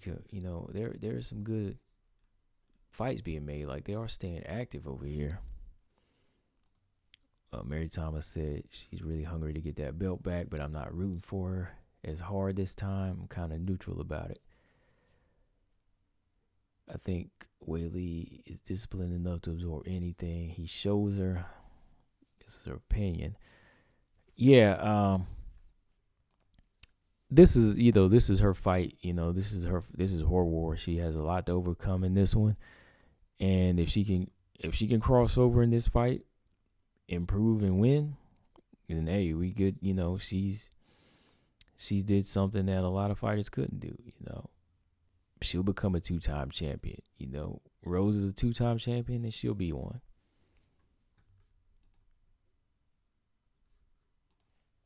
Yes, sir. Wow. Yeah, I forgot about that. Brianna Van Buren is in there, number 15. How, right?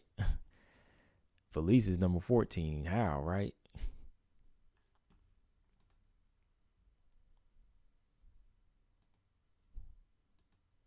I like to murder. I got a couple of names, right? I think I get like no. I thought I'm pretty good at names though, for sure. I mean, I'm the one doing the talking here, so yeah, like every time I say a name or once or twice, you're gonna get on me. But every fighter that I talk to, I think I pronounced their name right. They told me.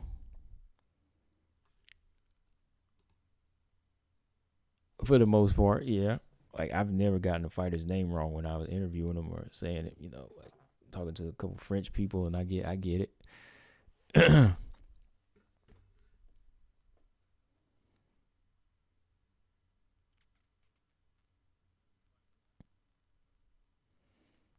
Mary Thomas, I can't help but feel like if Whaley wins, the UFC will make an immediate trilogy possible. Very possible. High Five said, I wonder why some people still harassing Whaley that she copied Rose's hairstyle. If you wouldn't have brought it up, I really wouldn't have thought about it, man. I'm over that. Like, I noticed it the first night or the first time on Instagram, and we all kind of mentioned different things about it, but it's it is funny.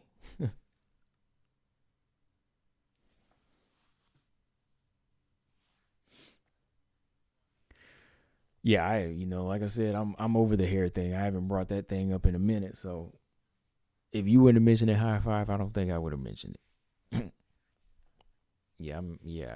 I don't care about her hairstyle anymore.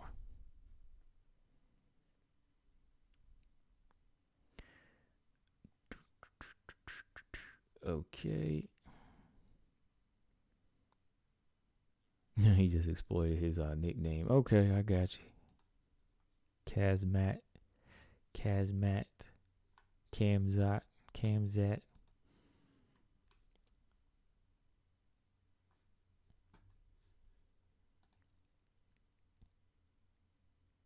You said the UFC's fed up with Rose. Are they? Yeah, it might be. Maybe because some of the things she does, even like not fight related to this one, but I don't know.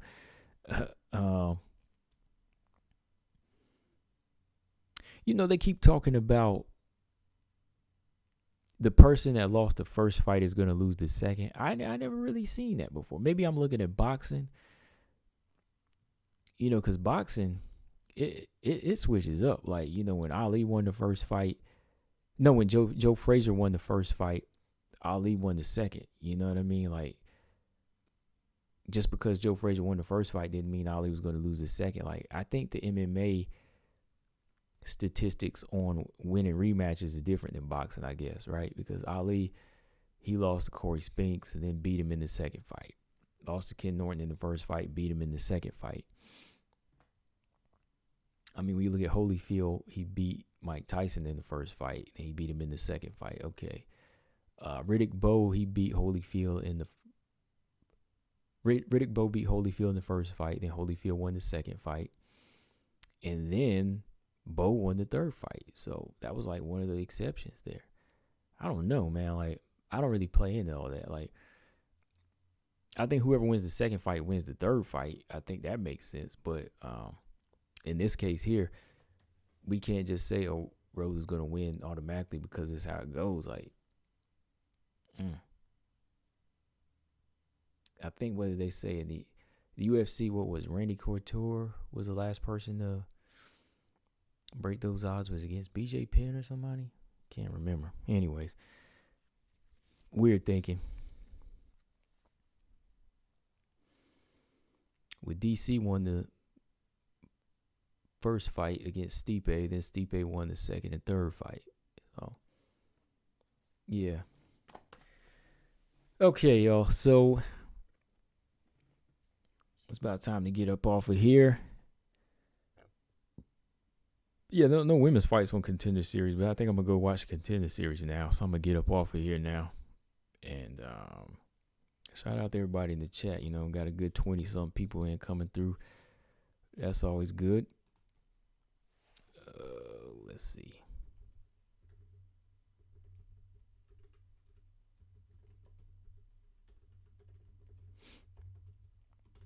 All right, before we go though, last minute question. What are we going to talk about? Last Q&A wrap up.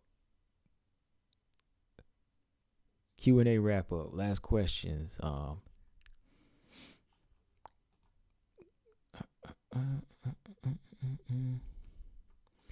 Last question before we bounce. We gonna run through it too. You know, if you got a question, we gonna run through it and ask it and get up out.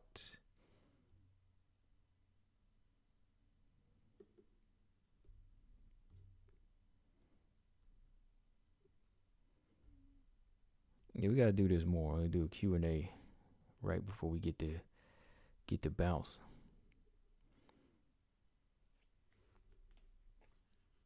Question before I go for sure. Like, hang on one second. I'll be right back.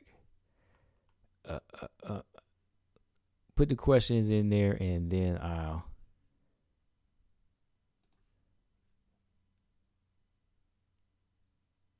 be right back. I'll be right back.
All right, I'm back. Okay, so let me see. Final thoughts on Usman Covington. I think really Usman is gonna finish him in quicker fashion. You know, after going back and looking at that first fight again, I think Usman, his striking is gonna be much more effective this time, even better. And I think he might even try to, you know, take this thing to the ground. Like, it might not be like the first fight where they were striking back and forth. I think that Usman might use a little bit of wrestling here, you know, just to dominate and show how strong he is. But yeah, my final thoughts, I think that Usman's got this one probably in like 3 or 4. Yeah, for sure. Zama said Taylor versus Manon. Ooh, man. Let me think. Wow. Taylor versus Manon.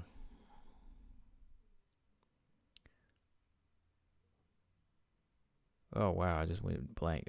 Taylor versus Taylor versus Manon. Let me see, man. That's a tough one. That is a tough one. I think if Taylor makes it like a close inside fight, I would favor Taylor more. But if Manon can mix it up, I think Manon has abilities to mix it up, though, man. I'm not gonna lie. She has the ability to mix it up for sure. That's gonna be a good fight when they get there, man. Yeah. Okay. Gordon said last question. Andrea versus Cynthia, of course. Okay. I'm kind of going with Cynthia Calvillo in that fight.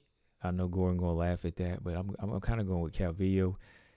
I think that I think her jiu-jitsu is a little bit is going to be a very effective, and I think her ground game is going to be effective, like how she attacks, gets the top position. But the stand up might be a little even. I kind of favor Andrea Lee there, but if it goes to the ground, I'm gonna have to look at Calvillo a little bit more as the favorite there.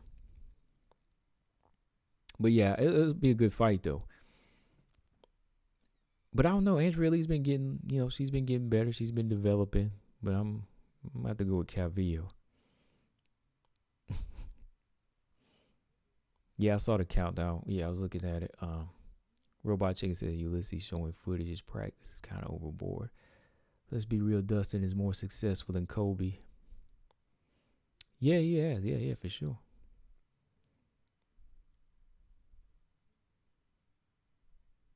Yeah, for sure. If Kobe becomes champ, Kobe gonna get the job broke again. Brian said Taylor, if it goes to the ground, but no one on the feet, Taylor gets hit a lot. Yeah. Yeah, that's what I was saying. Manone mixes it up a little bit better too. Like, we don't know who could be stronger in that clinch as well, right? We don't know. Like, Manone could be strong too in there and give Taylor some fits. So that would kind of be almost like nah, I ain't gonna say that type of fight. It won't be that. It'll be different. But yeah, that would be good.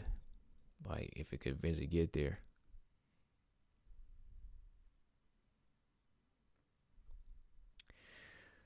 All right, Double X said Lee will make easy work of Cynthia Calvillo.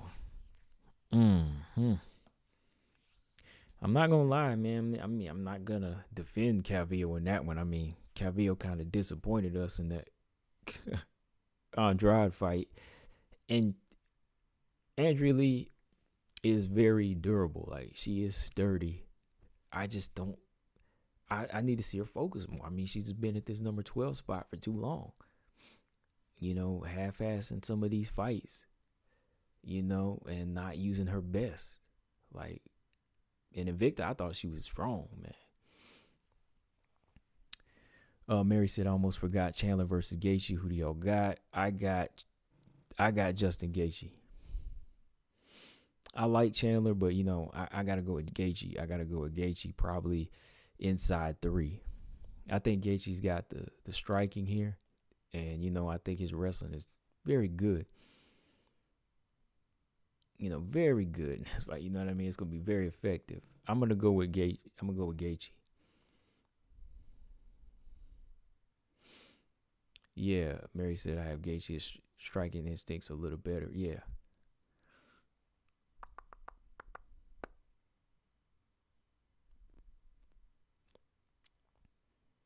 Think about, Chandler like to bust up in there, and he like to get that Tyson on a lot.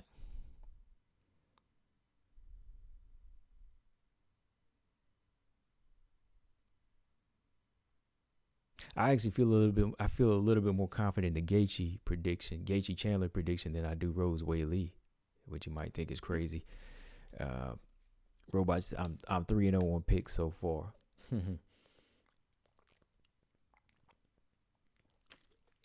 Where's that magic 8 ball you got? Robot Chicken got a magic 8 ball somewhere.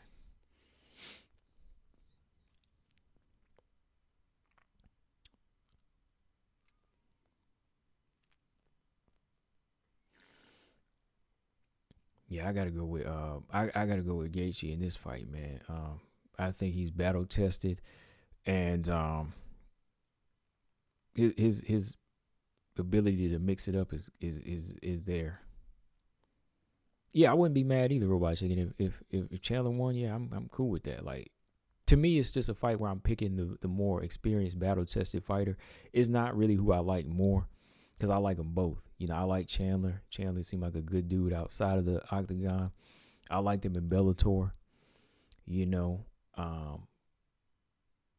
Like, I'm just kind of picking off of experience and battle tested.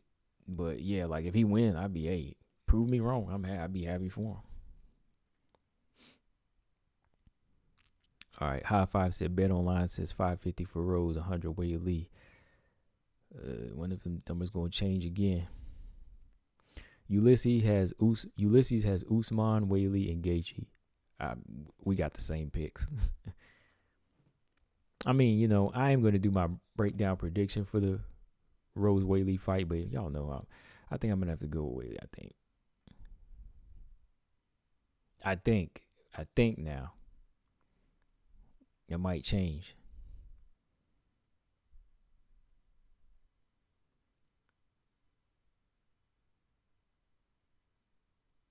Oh yeah. After one fight, a title shot, nah.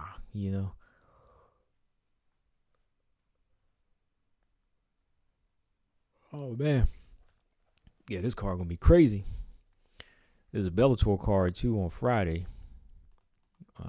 One WMMA fighter I have to watch on there, Danny Nealon from Ireland. She's one to watch out for. Danny Nealon from Ireland is going to be fighting on this Bellator card at like 1 p.m. Friday. Young 4-0 scrappy fighter. What is she? A strawweight?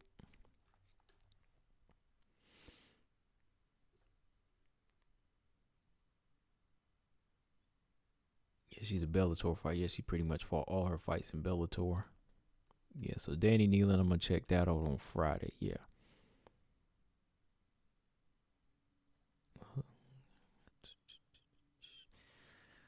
All right, Mary says Usman, Gaethje, and 50-50. Yeah, I'm more confident in the Usman and Gaethje picks than I am the Wei Lee Rose pick. Like, I'm still not sure.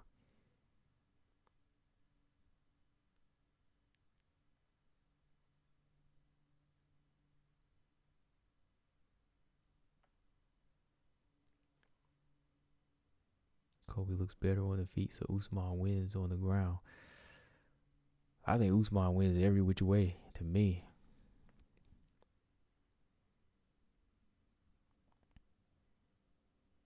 Usman, Rose, and Gaethje, right?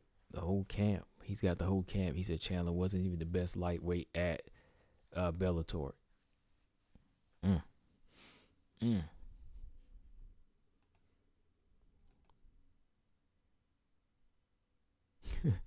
Robot Chicken said, how Kobe better? He ain't knock out anyone. I know, right? Like, you stopping Teron Willie ain't nothing to me.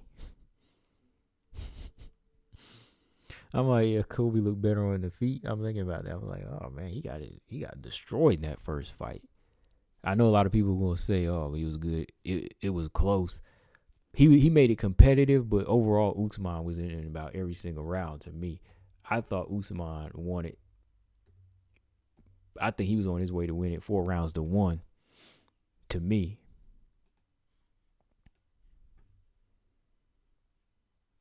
I had it 4 rounds to 1 for Usman. So, yeah. That striking was okay in some moments, but overall, the jab of Usman was just way too much. Southpaw, orthodox, the front kicks to the stomach. Oh, man. I think Kobe was throwing more combinations and mixing it up, but, overall, it wasn't better. High Five said Chandler will win against Gaethje. Definitely. Okay. I'm not sure. I can't say it's definite. Exactly. That's exactly what I was saying, Mary. Kobe has higher volume output, but Usman, his accuracy and his power is much, much better. It's much more effective. Like, I'd say round two and 4, Kobe had his moments. He had good moments with volume. You know what I mean? He was throwing combinations. He hit Usman with some good, straight left hands and a couple good kicks to the body. But overall, it wasn't like overwhelming. Usman would still pull it out. Usman was still adjusting, smashing with the jab over and over and throw the kick to the stomach.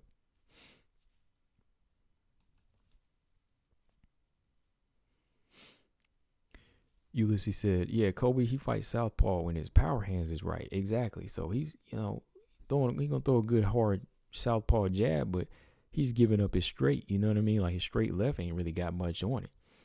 Usman walked through pretty much all his straight lefts, right? So he need to go back to orthodox and, throw that power right. But, I don't care. That's Kobe. He can do whatever he wants. Double X said, I think it goes 5. I think it maybe goes 3 or 4. I think it goes 3 or 4 this time.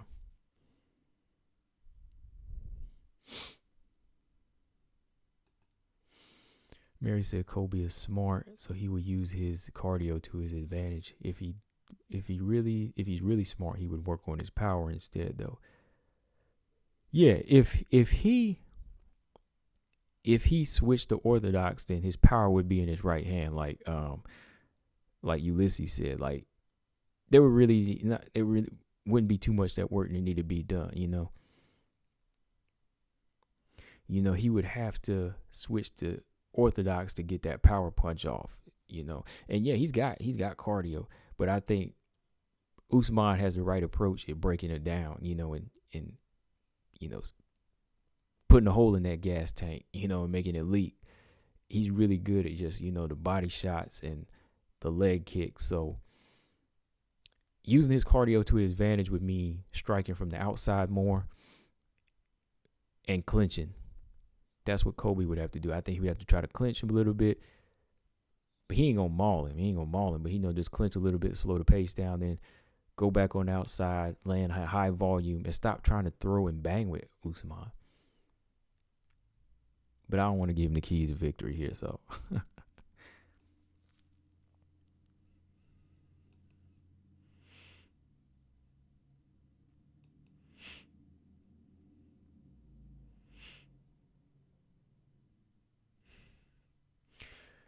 Yeah, if he sit down on his punches, he'd be good to go. And I don't know if he's gonna be prepared for that in this fight. Like you said, he needs to switch to power training. I don't think it'll be something overnight he can do. But if he switched to orthodox and he commits to the right hand, which is his power hand, he might be able to be effective here and change things.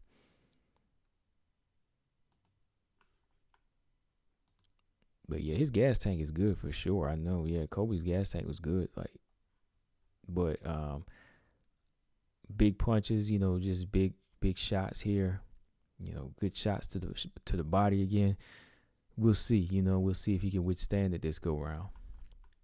It's been about 2 years since that last fight. Wow. But yeah, y'all, good talk. Let me get up out of here. Gordon said if Kobe wins the title, he'll be an unpopular champion, in my opinion. Oh yeah, no, there'll be a fan base for him.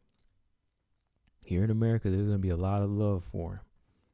Believe me, I'm not gonna be one of them, but there's gonna be a lot of people in love with him, wearing the Make America Great Again caps with him. There'll be a lot of that. But anyway, yeah, let me get up out of here, y'all. We'll probably jump on here when I'm busy tomorrow, next couple of days. So we'll jump back on Friday before the fight. And we'll be doing a fight companion on Friday. Oh, shoot, man. I got Canelo, Caleb Plant, too. Dang, that boxing match is on Saturday as well. Shoot. So, yeah, we'll be back on live probably Friday. Might pop on Thursday. Who knows? Yeah, we almost there, y'all. So, just shout out to everybody in the chat. Good conversation. Good group coming in. Let me get up out of here, y'all. Like always, make sure y'all subscribe. Hit the thumbs up. I'll keep on doing these. Like always, Combo Breaker 99. I am out. Subscribe. Peace.